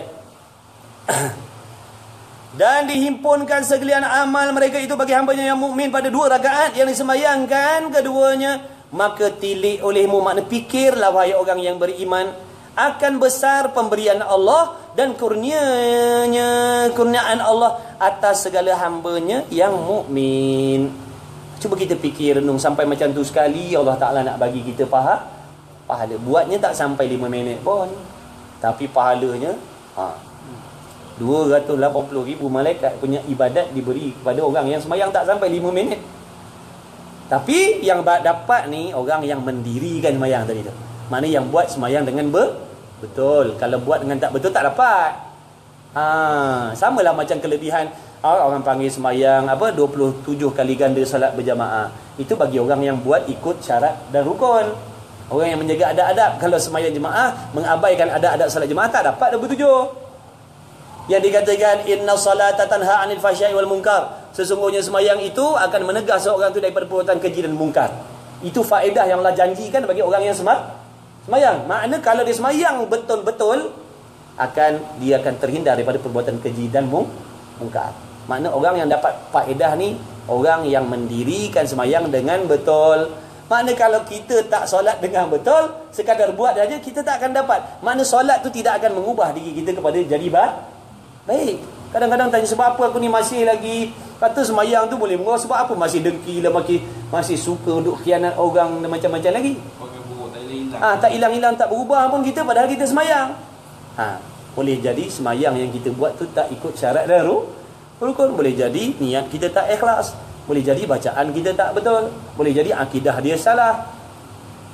Sebab tu kita nak kena selidik, balik tengok, balik amal lagu ni betul dia. Peksa balik. Ini yang dia kata, hisaplah diri kamu sebelum diri kamu dihisap. Sebab besok kita akan dihisap. Besok di titian sirat tu, titian siratul mustaqim tu, yang mana Allah Ta'ala lintangkan titian sirat ni di atas mulut api neraka. Semua orang mukmin akan lalu atas tu. Dan atas tu ada roblok. Ada tol. Ada tol. Dia akan tanya tentang solat, tentang puasa, tentang iman. Makna kalau gagal, belum bawah. Kalau gagal jawab daripada soalan tu, turun bawah, neraka bawah. Waktu kita kena pastikan yang semayang kita betul, iman kita betul dan macam-macam lagi. Sebab benda ni hakikatnya akan terjadi. Kita akan jumpa benda. Tak boleh kau tim. Bawah meja ke tak boleh. Dia tak main. Dia tak main. Tak boleh. Dan riwayat daripada Jabir radhiyallahu ta'ala anhuma, tatkala dinaikkan Rasulullah SAW ke langit. Ni peristiwa Isra dan Mi'raj. Naik ke langit ni namanya Mi'raj. Bila waktu Nabi SAW sampai kepada dalam Masjidil Aqsa, sampai kat situ Nabi berhenti sembahyang sunat tahiyatul masjid, turunlah tangga daripada langit. Bukan Nabi naik macam kita naik tangga sini. Bukan Nabi naik tangga ke langit, tak. Turun tangga daripada langit. Tangga daripada syurga turun, daripada emas dan perak yang bertahtakan batu permata. Nabi berdiri atas tu, dan tangga tu naik ke atas. Dia macam lift jugalah. Dia macam lift. Sampai langit yang pertama, datang pula tangga yang kedua. Tahu tak sejauh mana di antara jarak bumi kepada langit yang pertama yang diceritakan? Jarak di antara langit, bumi, sehingga kepada langit pertama, pintu langit pertama tu 500 tahun perjalanan. Sabda Nabi tu, bukan cerita lawak. Jarak di antara bumi dan langit pertama 500 tahun perjalanan. Begitulah jarak-jarak langit seterusnya. Di antara ketebalan dia pun sama. Jarak di antara satu langit ke satu langit 500 tahun perjalanan. Sebab tu ada ulama-ulama yang menolak dakwaan orang putih ni duduk atas naik atas bulan. Sebab bulan ni bukan duduk bawah langit. Bulan ni dia ceritakan nak duduk atas langit yang kedua ke langit pertama macam. Makna di atas langit bulan yang kita nampak. Dia bukan duduk di bawah langit, dia duduk di atas langit. Itu sebab tu yang saya cakap tadi, ada ulama yang menafikan. Itu pendustaan. Sebab dalilnya, dia berdalil mana ada dia punya logik dia. Sebab waktu malam Isra Mi'raj, Nabi nak naik ke langit pun diberhentikan oleh malaikat yang menjaga langit. Siapa yang kau bawa? Jibril. Kau bawa siapa? Malaikat tanya, kau bawa siapa? Muhammad. Silakan. Setiap langit ada malaikat yang menjaga pintu langit. Dan langit tu pula ada yang dijadikan daripada emas, ada yang dijadikan daripada perak, ada yang dijadikan daripada kafur, ada yang dijadikan daripada kasturi dan macam-macam lagi. Langit tu yang 7 lapis tu, ada yang daripada tembaga. Ini yang dikatakan iman, benda yang tak tapi wajib percaya. Allah kuasa buat benda tu, kan? Kalau kita yakin dengan Allah, ceritalah macam mana pun kita akan terima. Sebab tu penting yakin dengan Tuhan tu. Kalau kita ragu dengan Tuhan bila cerita macam tu, boleh ke Tuhan buat macam tu? Kan? Tapi kalau yakin dengan Allah, ceritalah macam mana pun, hati kita percaya. Hati kita percaya. Di antara sifat Rasul tu benar. Apa yang Rasul kata tu, itulah hakikatnya. Daripada langit ke langit tu 500 tahun perjalanan. Tapi Nabi dibawa naik oleh Allah Ta'ala ke langit tu, ke atas langit. Bukan bermakna Allah Ta'ala duduk atas langit, ingat. Bukan bermakna Allah bertempat di atas langit. Nabi dijemput oleh Allah duduk di tempat yang sangat-sangat mulia, yang tidak pernah dijangkau, disampai oleh mana-mana Nabi dan Rasul sebelum. Kerana Allah Ta'ala nak menganugerahkan ibadat yang sangat-sangat mulia. Sebab tu ibadat solat ni lebih dari pahala daripada ibadat haji lagi. Di antara ibadat badaniah, ibadat yang dilakukan dengan anggota yang lebih mulia adalah sembahyang. Haji duduk bawah lagi, puasa duduk bawah lagi, sembahyang nombor 1. Sebab selain daripada sembahyang semua disyariatkan di atas dunia. Ada pun sembahyang sampai Allah Ta'ala bawa Nabi naik di tempat yang paling hebat, nak menghadiahkan sembah. Macam orang naik podium lah. Mana ada nombor 1 duduk dekat tepi trek tu bagi piala kan? Duduk buat naik atas tu. Untuk apa tu? Nak menunjukkan kehebatan, nak menunjukkan kemuliaan. Padahal boleh je nak bagi tepi trek tu. Nah kan? Dah menang dia ambil lah. Tapi tak ada erti lah, tak menunjukkan, tak nampak benda tu mulia penghargaan. Kan? Jadi Allah Ta'ala menjemput Nabi duduk di situ, naik di situ. Waktu Nabi berada di atas Sidratul Muntaha itulah, waktu itulah Allah Ta'ala mentajalikan zatnya. Bukan bererti Allah duduk di atas langit, tidak. Ini akidah di sunnah wal jamaah. Orang yang lain dia beriktikad Tuhan duduk atas langit, dalilnya peristiwa Isra' Mi'raj. Dah. Nabi dilihatkan, dibukakan hijab oleh Allah pada waktu itu. Nak mentajali, nak melihat zat Allah Ta'ala ni satu benda yang sangat-sangat mulia, sangat-sangat agung. Maka Allah Ta'ala menjemput Nabi duduk di tempat yang orang panggil tempat yang sangat-sangat hebat, padan dengan apa yang Nabi diberikan pada malam tu. Selain daripada sembahyang, dibukakan hijab. Adakah malaikat sama duduk sekali? Tak. Pada waktu tu malaikat Jibril pun tak ikut. Kena tinggal kat bawah. Dia tinggal kat bawah. Sebab malaikat kata, kalau aku naik tepi daripada ni, aku akan terbakar. Makna ada tahap juga malaikat tu pergi. Tapi Nabi lebih dia boleh pergi. Nabi tu menunjukkan dia semulia-mulia makhluk Allah. Hatta malaikat pun tidak semulia Nabi. Tapi martabat hamba, martabat kehambaan tu lebih hebat daripada malaikat lagi. Martabat hamba. Bila seseorang hamba tu sanggup mentaati Allah Subhanahu Wa Taala, martabat dia lebih tinggi daripada para malaikat lagi. Sebab malaikat dia taat kepada Allah kerana dia punya sifat dah memang macam tu. Malaikat tak ada hasutan nafsu setan, tak ada. Dia tak ada rasa malas je mudah, dia memang macam tu, rajin dah Allah tak jadikan dia. Kita ni yang nak boleh datang macam ni, macam-macam waktu itulah kang, anak lah, bini lah, inilah itulah kan. Tapi apabila hamba tadi sanggup, kadang-kadang korban perasaan, rasa macam-macam, nak semata-mata nak ikut apa yang Allah suruh. Sebab tu dia punya kelebihan yang Allah Ta'ala bagi lebih daripada malaikat lagi. Sebab dia nak buat taat tu, dia kena lalu macam-macam pengorbanan macam-macam. Malaikat tak, kalau Allah Ta'ala suruh tulis, dia tulis. Kalau Allah Ta'ala suruh rukuk, dia tak ada rasa sifat malas ke, bosan ke, tak ada. Malaikat tak ada, bukan jenis dia. Kita ni dah nak buat taat tu, nak kena lawan malas, lawan nafsu, lawan manusia, lawan dunia, lawan macam-macam lagi, baru boleh buat. Buat tu pun belum tentu selamat lagi. Dah buat kadang timbul pula dalam hati nak menunjuk, habis juga. Sebab tu martabat hamba tadi tu sangat-sangat dahsyat. Kalau dia sampai tahap tu, dia lebih hebat daripada malaikat lagi. Kita ni kalau sampai tahap macam tu, pangkat darjatnya lebih mulia daripada malaikat lagi. Baik, sikit lagi.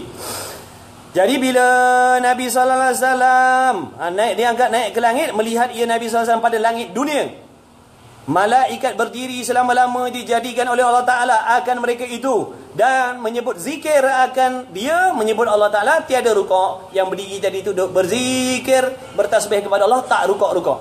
Dan pada langit yang kedua, rukuk selama-lamanya, tiada mereka itu mengangkatkan kepalanya. Dan pada langit yang ketiga, malaikat duduk sujud akan Allah Ta'ala, tiada mengangkatkan kepalanya, melainkan ketika memberi salam oleh Rasulullah SAW pada mereka itu. Sampai pada langit yang ketiga, Allah Ta'ala jadikan malaikat yang duduk bersujud kepada Allah. Sejak mula dijadikan sujud, selama-lamanya sujud. Ada sekali aja dia mengangkatkan kepala dia. Mana? Sewaktu Nabi naik ke langit pada malam tu, Nabi naik ke langit, Nabi memberi salam, waktu tu dia mengangkat kepalanya menjawab salam Nabi, selepas tu dia sujud balik. Itulah perbuatan sembahyang itu. Duduk antara dua sujud, lepas tu sujud semua. Perbuatan malaikat dah tu. Itu cerita sembahyang kita. Cerita sembahyang kita. Yang boleh duduk antara dua sujud tu sebab apa? Tu makna meniru kelakuan malaikat. Yang mana asalnya sujud, bila Nabi naik ke langit itu, Nabi memberi salam, dia mengangkatkan kepala dia menjawab salam Nabi, kemudian dia sujud kembali. Melainkan ketika memberi salam Rasulullah, maka diangkatkan kepalanya kerana menjawab salam Rasulullah SAW. Kemudian mereka sujud pula selama-lamanya sampai kiamat besok. Maka kerana inilah dituntut 2 kali sujud pada tiap-tiap rakaat. Sebab tu tiap-tiap rakaat ada 2 kali sujud. Kerana inilah dituntut 2 kali sujud pada tiap-tiap rakaat. Dan pada langit yang keempat bertasyahud mereka itu selama-lamanya. Dan pada langit yang kelima mengucap tasbih dan berzikir mereka itu malaikat selama-lamanya. Dan pada langit yang keenam mengucap takbir mereka itu selama-lamanya. Dan pada langit yang ketujuh malaikat mengucap ya salam, ya salam. Salam tu nama Allah. Maka masa dijadikan Allah Ta'ala akan mereka itu, maka cita hati Rasul, makna timbul rasa nak dalam hati Rasulullah SAW, dan ingin bahawasanya dijadikan baginya Rasulullah tadi semayang tu. Waktu Nabi dah tengok kelakuan malaikat tadi tu, timbul rasa nak buat macam mana yang malaikat tu buat. Pada ketika yang di dalam langit itu baginya dan bagi umatnya, maka telah mengetahui oleh Allah Subhanahu Wa Taala Al-Khaliq Al-Alim, makna Tuhan yang maha menciptakan dan yang maha mengetahui akan ciptanya Nabi SAW. Walhal Allah Ta'ala sedia kala lagi dah tahu dah akan timbul perasaan macam tu dalam hati Nabi SAW. Serta sudah diketahui pada azalinya, maka dihimpunkan segala ibadat malaikat di dalam 7 petala langit itu, di dalam 2 rakaat sembahyang, kerana memuliakan Nabi-Nya SAW dan kerana nak memuliakan umatnya Nabi Muhammad SAW. Kita ni dimuliakan oleh Allah kerana kita menjadi umat Nabi Muhammad SAW. Tu bertuahnya kita ni menjadi umat Nabi Muhammad SAW. Kita ni dapat kemuliaan sebab tuah Nabi, numpang tuah Nabi. Sebab tu kita disuruh membesarkan, memuliakan, mengagungkan Nabi tu. Sebab dikarenakan oleh dia kita dimuliakan oleh Allah. Disebabkan dia kita mendapat nikmat iman dan Islam. Tapi ada pahaman-pahaman yang mengatakan mereka mempercayai Rasul tapi tidak menyuruh membangga-banggakan Rasul, sebab dia dianggap syirik. Kita disuruh memuliakan Rasul tu adalah perintah Allah. Bukan kita memuliakan Rasul, kita tak percaya kepada Allah, tu baru syirik. Kalau kita kata Rasul lebih mulia daripada Tuhan, tu baru syirik. Jadi kita memuliakan Rasul tu kerana Allah Ta'ala sendiri pun memuliakan Rasul. Buktinya mana? Dalam semayang. Semayang untuk siapa? Untuk Allah. Mengapa disyaratkan kena bersalawat? Sebab apa perlu salawat? Sebab apa perlu sebut Muhammad dalam tu? Padahal semayang untuk Allah. Sebab apa perlu salawat? Kalau tak salawat, tak sah semayang. Salawat tu rukun daripada semayang. Sebab apa? Kena sebut nama dia, baru Allah terima semayang dia. Nak menunjukkan apa tu? Nak menunjukkan Muhammad ni dimuliakan oleh Allah. Nampak tak? Kalau tak, orang yang tak nak memuliakan Rasul, semayang jangan salawat. Sebab bersalawat tu tanda nak membesarkan Rasul. Tu yang dia anti maulid Nabi tu. Duk apa buat maulid ni, duk sambut Nabi ni. Buat apa nak mulia-muliakan? Dia kata buat apa nak mulia-mulia? Kau sedar tak yang Islam, iman tu dibawa oleh siapa? Kita memuliakan Rasul tu kerana Allah suruh, sebagai tanda rasa suka cita, berasa mujurnya lah datangnya Muhammad SAW membawa syariat Islam. Daripada hina jadi mulia sebab dia. Takkan tak boleh nak membesarkan dia. Bukan kita membesarkan dia, kita merendahkan Allah. Ini lebih-lebih lagi yang menolak hadis lagi ya, anti hadis. Anti hadis kafir ya. Sama bezanya macam kamu rumah kita memang dari ajar dari kecil. Yang Allah Muhammad kan. Macam ni juga lah maksudnya, kita kena muliakan dia lah. Maksudnya kita kena diajar Allah Muhammad. Tak ada masalah. Kita satunya kita nak ambil fadilat memandang. Sebab memandang kalimah Allah dan memandang kalimah Muhammad tu dapat pahala. Selain daripada kita nak menunjukkan, nak memuliakan dia. Nak memuliakan. Menggantung-gantung, sebab tu tak boleh nak gantung gambar-gambar yang tak patutnya.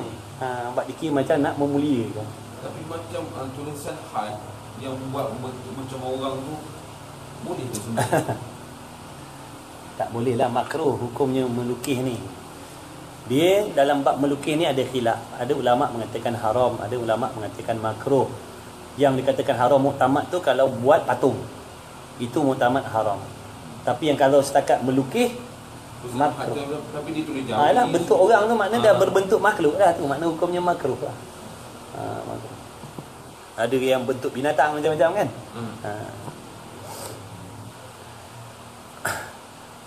Kata Mu'adh bin Jabir, maka barang siapa berdiri di dalam sembahyangnya serta membesarkan dia. Makna Mu'adh bin Jabir ni sahabat Nabi.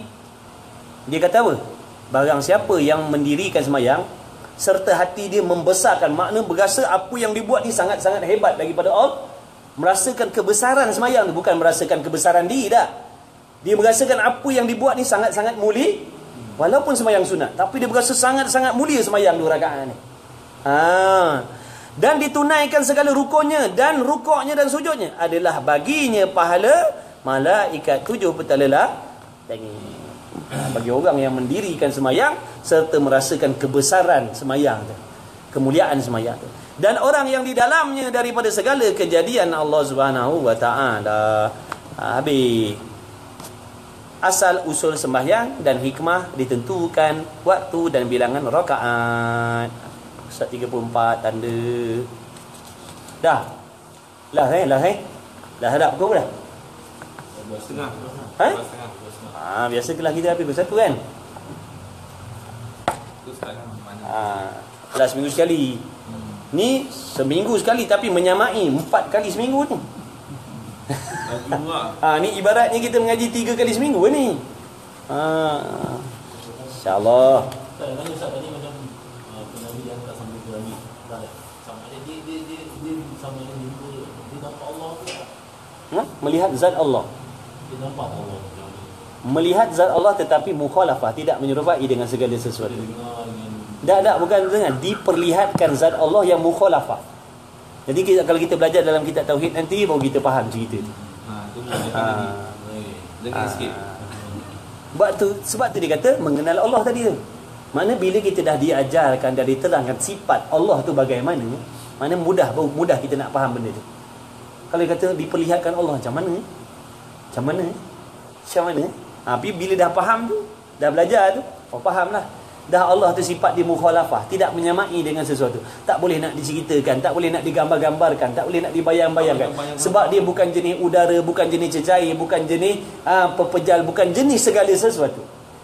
Yang mukhalafah maknanya kata tuan guru saya waktu duduk mengajar kitab tauhid dulu, barang siapa pada waktu tu yang diperlihatkan zat Allah nanti, ni bukan sahaja pada Nabi, di sisi akidah kita Ahlussunnah wal Jamaah, barang siapa yang duduk dalam syurga besok, para mukmin di dalam syurga itu besok akan direzekikan melihat Allah. Pada waktu kita berada di dalam syurga tu, nak memuliakan penduduk syurga ni, Allah mentajallikan, makna menunjukkan zat dia yang tidak menyamai dengan segala sesuatu. Bukan berarti Allah duduk dalam syurga dah. Waktu kita di dalam syurga tu, Allah Ta'ala menunjukkan, memberi rezeki kepada orang-orang mukmin melihat kepada zat Allah yang mana tidak boleh dikhabarkan dan tak boleh diceritakan. Barang siapa yang melihat, dia memahami dan dia merasai kenikmatan dan kelazatan memandang kepada Allah. Tapi nak cerita, tak boleh. Itu je yang boleh kita cakap. Sebab dalam kitab duk cerita macam tu. Maksud diperlihatkan zat Allah tu, makna siapa yang diperlihatkan dia gerti, mengerti. Tapi nak cerita, tak boleh. Sebab benda mukhalafah tidak menyamai dengan segala sesuatu. Macam mana kita nak cerita kan? Nak kata A bukan nak kata A, bukan nak kata B, bukan nak kata panjang, bukan nak kata bengkok, bukan nak kata jauh, bukan nak kata dekat, bukan. Mana tak boleh nak dipahami oleh akal fikiran gitu. Tiap-tiap mukmin akan diperlihatkan zat Allah nanti dalam syurga. Tapi mengikut qadar pangkat darjat masing-masing. Jadi kisah Nabi dulu siapa Nabi Musa yang Nabi Allah Musa. Makna Allah Ta'ala kata kalau kau nak tengok zat aku, tengok pada bukit tu dulu. Allah Ta'ala mentajalikan zat dia pada bukit tu. Berkecai bukit tu. Berkecai makna kehebatan tu. Nabi tu tengok bukit tu dia pengsan. Bukan tengok zat Allah, tengok bukit tu hancur dia pengsan. Makna Allah Ta'ala tak izinkan selain Muhammad sallallahu alaihi wasallam. Nak bagi tahu Muhammad ni special daripada yang lain dah. Yang lain-lain. Maksud apa? Penawar bagi hati las.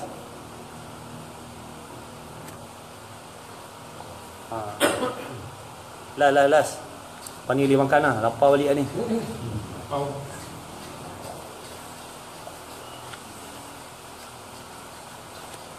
Sab apa? Tak ada tanda. 11 Ni akan apa ni? Ha. 35 ni. 35. Maksudnya kau buka pada mana? Oh bukan. 35 tu bukan. Ha? 29. 12 nak masuk ke 13. Dan yang pertama pada menyatakan segala itu. Ada tarikh itu. Rasa macam nak baca situ. 12. Ada titik. Mungkin ustaz baca kat tempat lain tu. Kitab pertama pada menyatakan segala anggota yang 7. Ha, rasanya ikut. Situ Situ. 11 Ha, tu 13 tu. Yang tu dekat S4M ke situ, yang tengah-tengah tadi tu. Yang tengah-tengah tadi tu dekat S4M.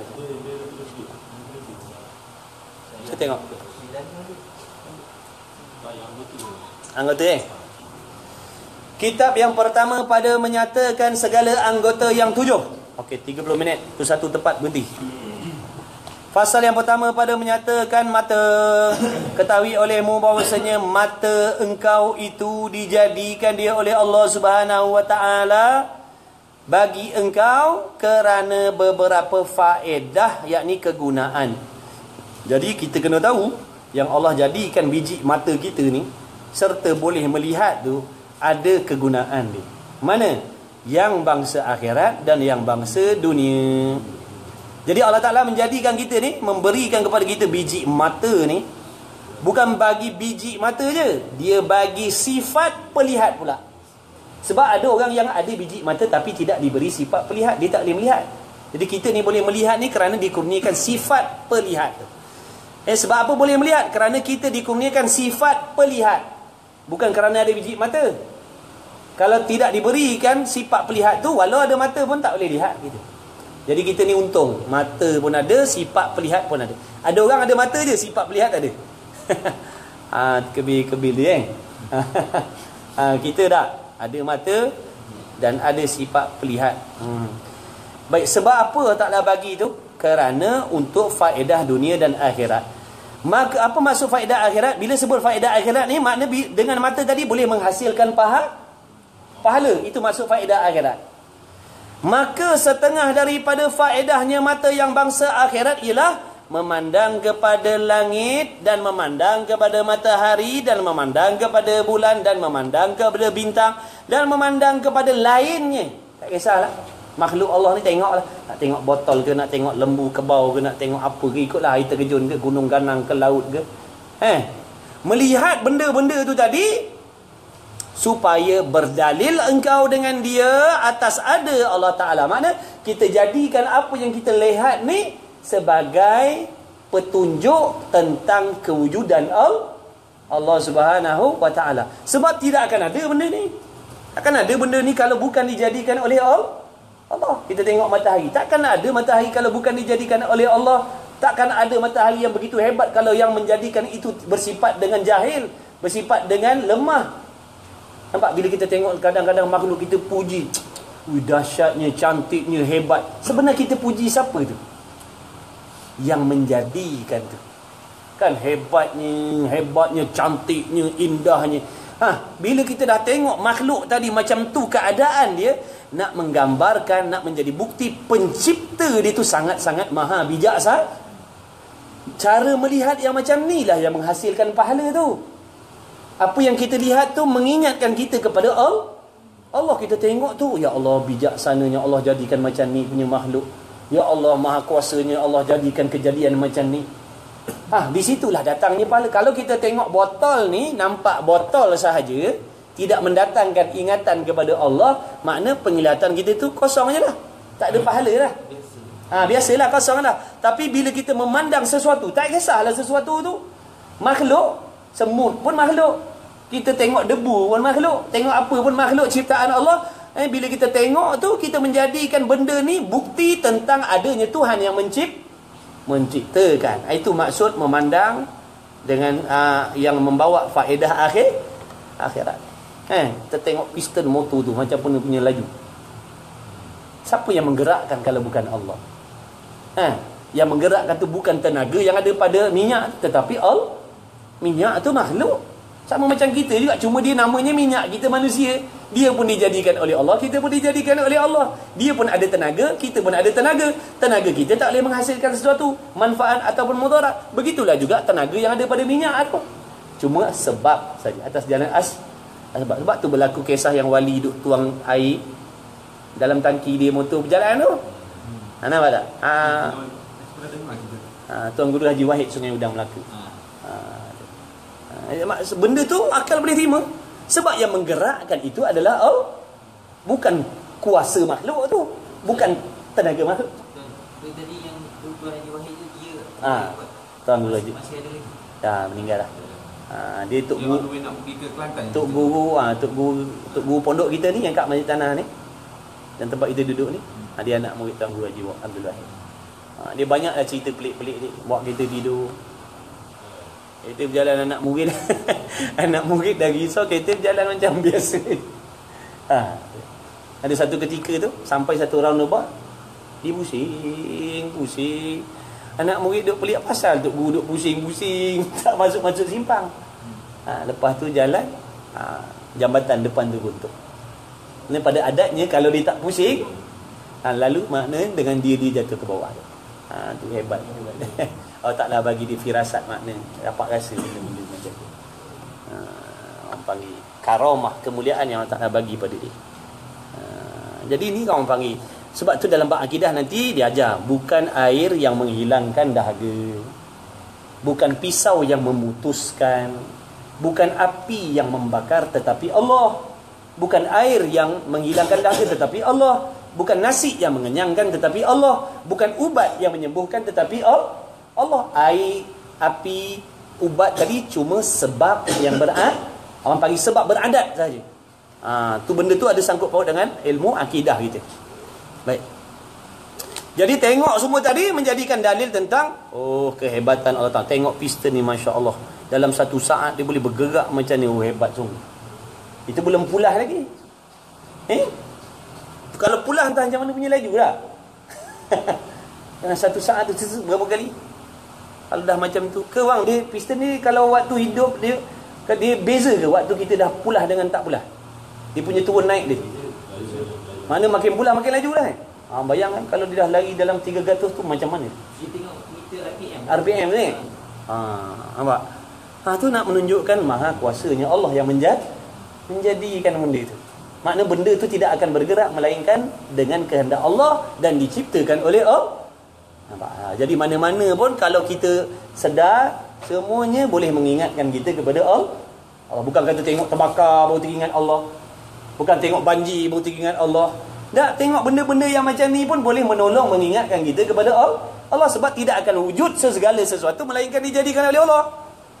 Cuma mata hati ni kita ni kadang-kadang lalai.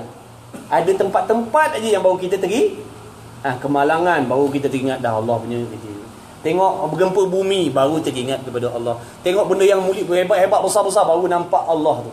Baru makna mengingatkan, nampak Allah tu makna baru mengingatkan kita pada Allah. Adapun benda yang remeh-temeh macam ni, makna kita tak menolong mengingatkan kita pada Allah. Padahal sama je. Dia pun dijadikan, matahari pun dijadikan juga. Bahkan tanda yang paling dekat sekali adalah diri kita sendiri. Diri kita sendirilah ada bukti menunjukkan Allah tu maha kuasa, maha hebat. Boleh berfikir pula, boleh bercakap pula, ada suara pula. Jantung boleh duk tak ada bateri, tak ada apa, darah boleh bersilih ganti, filter tak ada nak ganti-ganti. Buah pinggang. Bukankah itu tanda kebesaran dan kebijaksanaan Allah? Tapi oleh kerana benda tu duduk pada diri kita, kita tak perasan. Kita ni mata hati kita ni jenis gabun dekat. Gabun dekat. Maknanya yang dekat tak nampak yang jauh-jauh. Orang yang hebat mata hati dia tak kira benda tu besar ke, benda tu kecil ke, dekat ke, jauh ke, semua menolong mengingatkan dia kepada Allah. Itu orang yang hebat hati dia. Sikit lagi.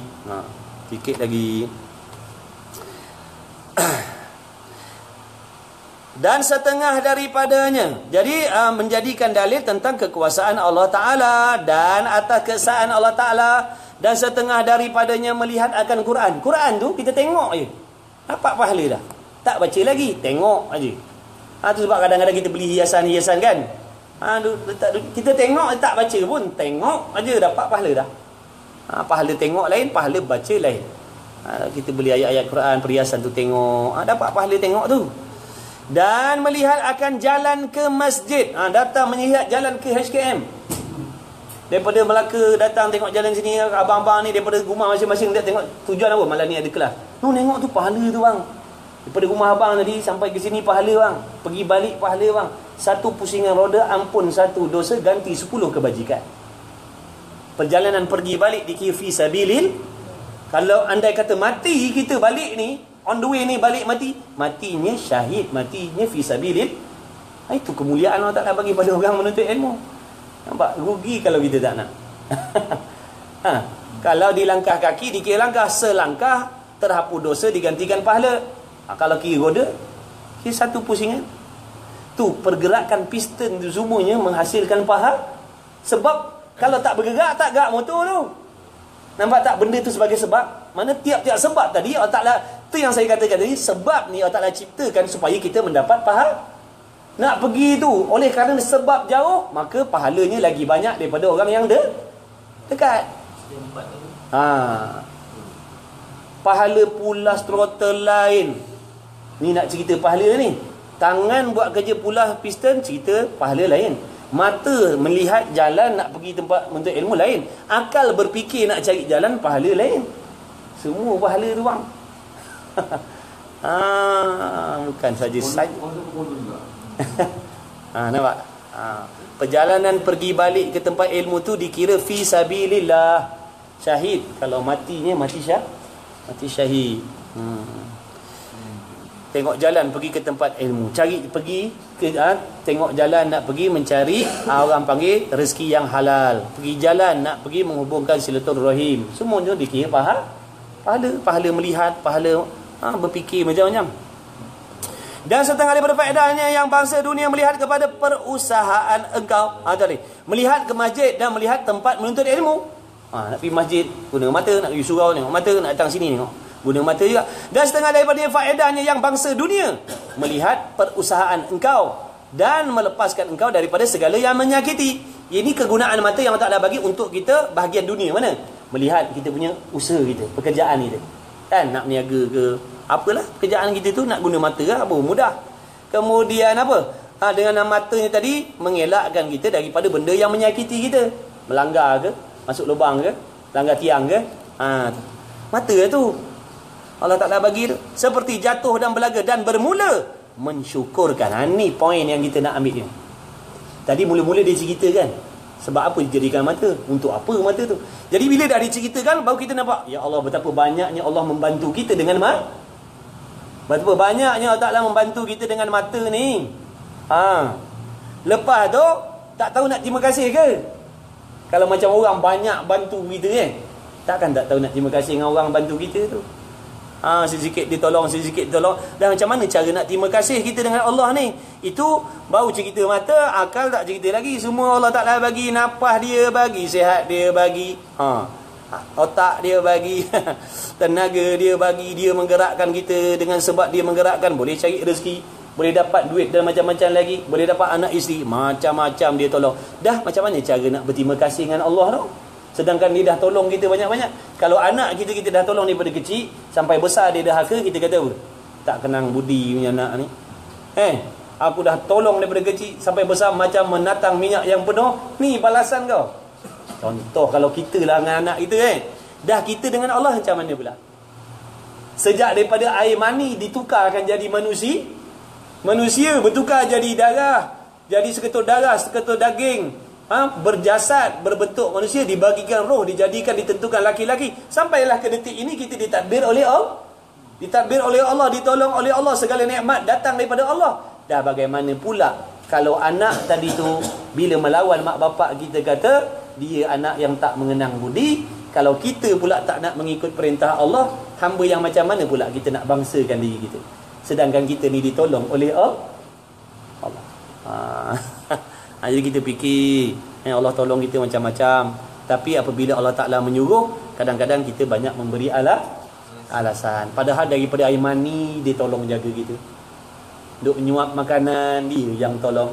Mengunyah makanan, dia yang tolong. Merasakan lazat makanan, daripada dia juga. Tapi bila Allah suruh, alah nantilah, dah biarlah, tak naklah. Tak ada masa. Jadi maknanya benda ni orang panggil bukan untuk kita nak kata, makna untuk diri kita sendiri. Ini yang dikata hisablah diri kita. Maknanya kita kena kenangkan. Ada sahabat-sahabat yang dimuliakan, ada masa kita kena ambil benda supaya berfikir benda macam ni. Supaya kita jangan terlalu leka, terlupa benda tu. Baru kita nampak betapa besarnya pertolongan Allah pada diri kita, sedangkan kita banyak berdalih dengan apa yang dia suruh. Apa kata kalau Tuhan tak menolong, memudahkan kita segala? Allah Ta'ala tarik sebahagian daripada nikmat yang dia dah bagi pada kita. Contoh, dia nak tarik bila-bila masa je, tak nanti syarat. Dia boleh nak tarik bisnes kita, dia boleh tarik akal kita, dia boleh tarik kesihatan kita, dia boleh hilangkan anggota kita kalau dia kehendak. Tapi bagaimana perasaan kita kalau ditarik benda tu? Barulah kita berasa ruginya, besarnya. Tapi sebelum ditarik tu, baik kita fikir bagaimana cara kita nak berterima kasih dengan bantuan Allah terhadap diri kita. Bukan kita saja, isteri kita pun ditolong oleh Allah, anak kita pun ditolong oleh Allah, mak bapak kita pun ditolong oleh Allah. Jadi bagaimana cara kita nak mensyukuri? Ada pun sekarang ni dia nak cerita bersyukur tentang mata saja. Mata ni kalau nak dihargakan, ada seorang hamba diceritakan dalam kitab sana, ada seorang hamba yang tak nak masuk syurga dengan sebab rahmat Allah. Dia nak masuk syurga sebab dia buat amal. Dia nak masuk syurga dengan sebab amal dia. Dia kata, ya Allah, kalau kau nak masukkan aku dalam syurga dengan sebab rahmat engkau, semata-mata rahmat engkau, aku tak nak masuk syurga. Kalau semata-mata nak masuk syurga ni sebab rahmat engkau je, bukan sebab semayang puasa aku semua yang susah payah atas dunia dulu tu, aku tak nak masuk syurga, kata dia hamba tadi. Lalu Allah Ta'ala lintangkan, kalau kau nak tahu umur kau selama 200 tahun tu, hamba ni berumur 200 tahun. Orang dulu-dulu umur panjang, beribu kan, kata 200 tahun. Jadi ada seorang hamba yang beramal ibadat selama 200 tahun ni, siang malam buat ibadat. Makna tiba-tiba waktu saat nak dimasukkan dalam syurga dengan rahmat Allah, kasih sayang belah kasih Allah, dia kata aku tak nak. Aku nak masuk dalam syurga ni sebab aku dah penat buat amal. Aku nak masuk syurga ni sebab semayang aku, puasa aku dan sebagainya. Allah Ta'ala kata, kalau kau nak masuk dalam syurga dengan sebab amal kau, maknanya pada waktu tu Allah Ta'ala bagi tahu, kalau kau nak masuk dalam syurga dengan sebab amal, ketahuilah yang kau buat amal sebanyak 200 tahun tu baru menyamai dengan nikmat yang Allah Ta'ala bagi melihat dengan sebelah mata. Ni, nikmat melihat sebelah mata ni sama dengan beribadat 200 tahun. Dah kita diberi oleh Allah 2 biji mata, tangan lagi. Itu berapa ratus tahun pula punya amal ibadat nak dibandingkan. Sebab tu dimasukkan syurga tu, makhluk tu dimasukkan dalam syurga bukan dengan sebab amal, tetapi semata-mata rahmat Allah. Nabi sendiri pun mengaku, sahabat tanya, adakah kau pun ya Rasulullah, adakah kau pun dimasukkan oleh Allah Ta'ala dalam syurga bukan dengan sebab amal? Ya, Nabi kata bukan dengan sebab aku, bukan dengan sebab amal aku dimasukkan aku dalam syurga, bahkan semata-mata rahmat Allah. Semata-mata rahmat Allah Allah masukkan kita dalam syurga.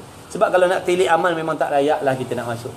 Amal kita taksir, banyak tak betul, banyak macam jadi tu masuknya syurga tu semata-mata rahmat Allah. Tapi amal kena buat sebab Allah suruh. Dan bermula mensyukurkan nikmat mata itu memeliharakan daripada melihat tiap-tiap yang haram, seperti melihat perempuan yang lain daripada isterinya. Maknanya cara nak bersyukur, maknanya kena jagalah pandangan kita daripada melihat orang perempuan. Orang perempuan mana? Yang selain daripada isteri kita, dan selain daripada hamba sahayanya. Hamba sahaya ni makna hamba abdi lah. Ini tak ada sini orang gaji kan. Orang gaji bukan murim juga. Sebab tu kalau kita ada orang gaji, suruh dia pakai elok-elok kat rumah kita tu. Sebab dia bukan mahram kita. Kalau kalau tak nak ada kesalahan, nikahlah dengan dia, habislah cerita. Orang gaji, isteri merangkap orang gaji. Tak, hamba tu halal ke? Halal. Wah, apa dia halal? Hamba tu halal. Dia bukan dipanggil berzina tak. Sistem kehambaan dulu tu dalam Islam tu. Tu sebab hamba sahaya tu kalau tengok hamba sahaya tak apa, dimiliki. Dimiliki. Tapi sekarang dah tak ada dah sistem tu. Ada saya tanya, ada tok guru daripada ni, daripada Arab sana, kata ada tak lagi sistem keamanan ni? Tak ada dah. Dah tak ada dah. Sistem hamba jual beli tu, macam Haji Bakil nama benda tu. Tak ada. Dan sayanya dan mahramnya. Dia pun mahram boleh. Adik-beradik kita boleh. Adik-beradik kita yang perempuan aurat dengan kita macam mana? Adik-beradik perempuan kita, kakak kita, aurat dia macam mana dengan kita? Aurat dia mana? Di antara pusat dan lutut. Adik-beradik, bukan adik ipar. Adik-beradik kita. Adik-beradik kita, aurat dia di antara pusat dan lutut. Makna dia nak berkembang tak ada masalah. Kakak kita tu, adik kita kan, dia nak berkembang tak ada masalah, tak dosa. Dia nak pakai seluar je, tak nak pakai baju macam orang asli tuan-tuan. Tidak haram. Sebab aurat dia dengan kita di antara pusat dan lutut. Tapi memandangkan fitnah tadi tu, tidak aman nafsu kita kalau tengok benda macam tu, maka wajib tutup juga lah. Sebab nafsu dia tak kenal nafsu dia tak kenal siapa. Tapi kalau segi hukum auratnya di antara pusat dan lutut. Adapun dengan adik ipar kita, itu macam muka dan tapak tangan. Sebab tu kalau kita balik hari perayaan dalam rumah kan, adik-beradik balik, akak ipar balik, adik ipar balik, kita kena jaga aurat kita macam kita pergi luar lah. Akak ipar kita tak boleh, dia nak ni kan lepaskan rambut dia. Adik ipar kita tak boleh sebab aurat, dosa. Salam pun tak boleh bersentuh macam tu, kecuali berlapik. Berlapik pun kalau tak timbul fitnah. Kalau berlapik timbul fitnah pun tak boleh. Jadi masa mula-mula faham benda ni dulu, jadi fitnah. Mentang-mentang lah aku miskin tak nak salam dah. Bukan masalah tak nak salam sebab miskin kaya. Masalahnya dulu tak tahu. Ingatkan tak apa, akak ipar, adik ipar, rupanya dah belajar, rupanya tak boleh. Sebab dia bukan mahram kita. Kalau abang kita ceraikan dia, kita boleh kahwin dengan dia. Kalau adik kita kahwinkan adik ipar perempuan kita tu, diceraikan, kita boleh ambil jadi isteri kita. Berkenaan ni kan, aurat kan. Kalau kata seseorang tu perempuan lah, dah tua, bersentuhan dengan dia bukan mahram, masih haram lagi. Masih haram lagi. Tapi itulah, tak tahu lah, ini yang kita pernah dengar cerita, yang ustaz cerita tu, dia pergi rumah orang tua, yang makcik tu dah dah uzur sangat dah tua sangat kan, dah pakat ni lah, pakat nenek lah.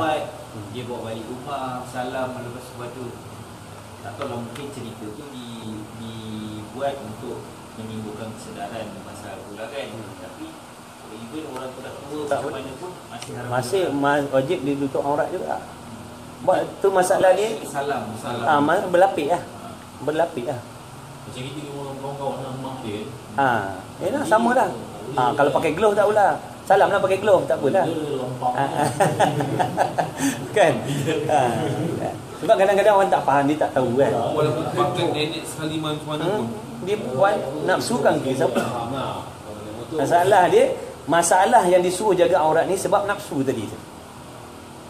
Nafsu ni dia bukan kira siapa. banyak silap ni.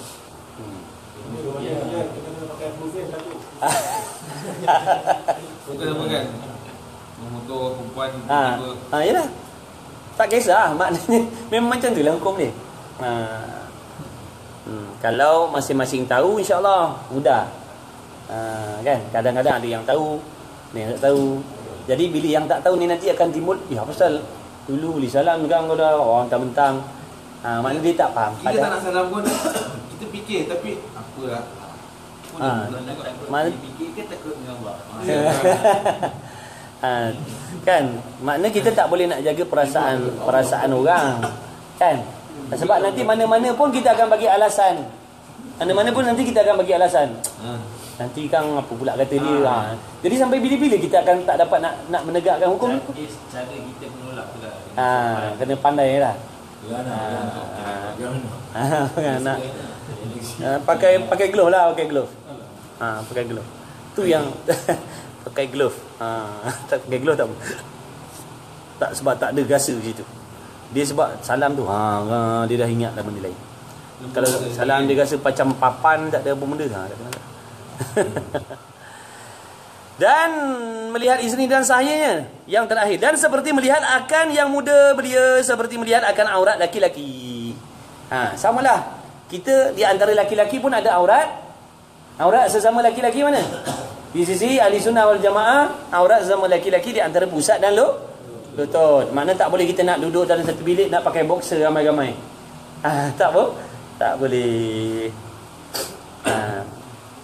Tak boleh, kena tutup aurat. Kan?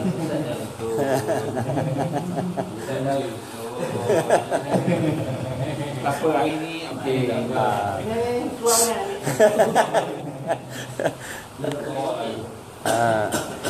Okey, perempuan dengan perempuan sama. Perempuan dengan perempuan pun sama di antara pusat dan lutut.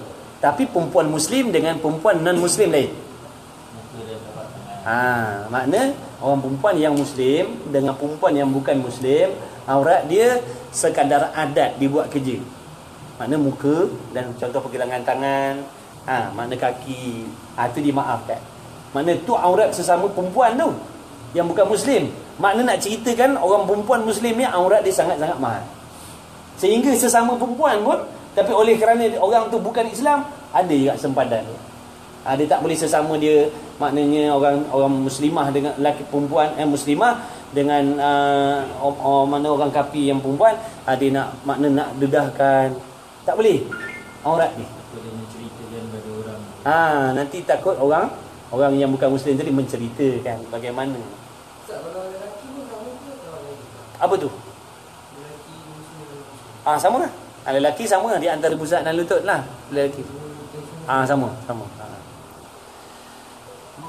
Maka lazimkan olehmu agar memelihara mata engkau, kerana firman Allah Ta'ala, kullil mu'minina yaghuddu min absarihim wa yahfadhu furujahum dzalika azka lahum innallaha khabirum bima yasnaun.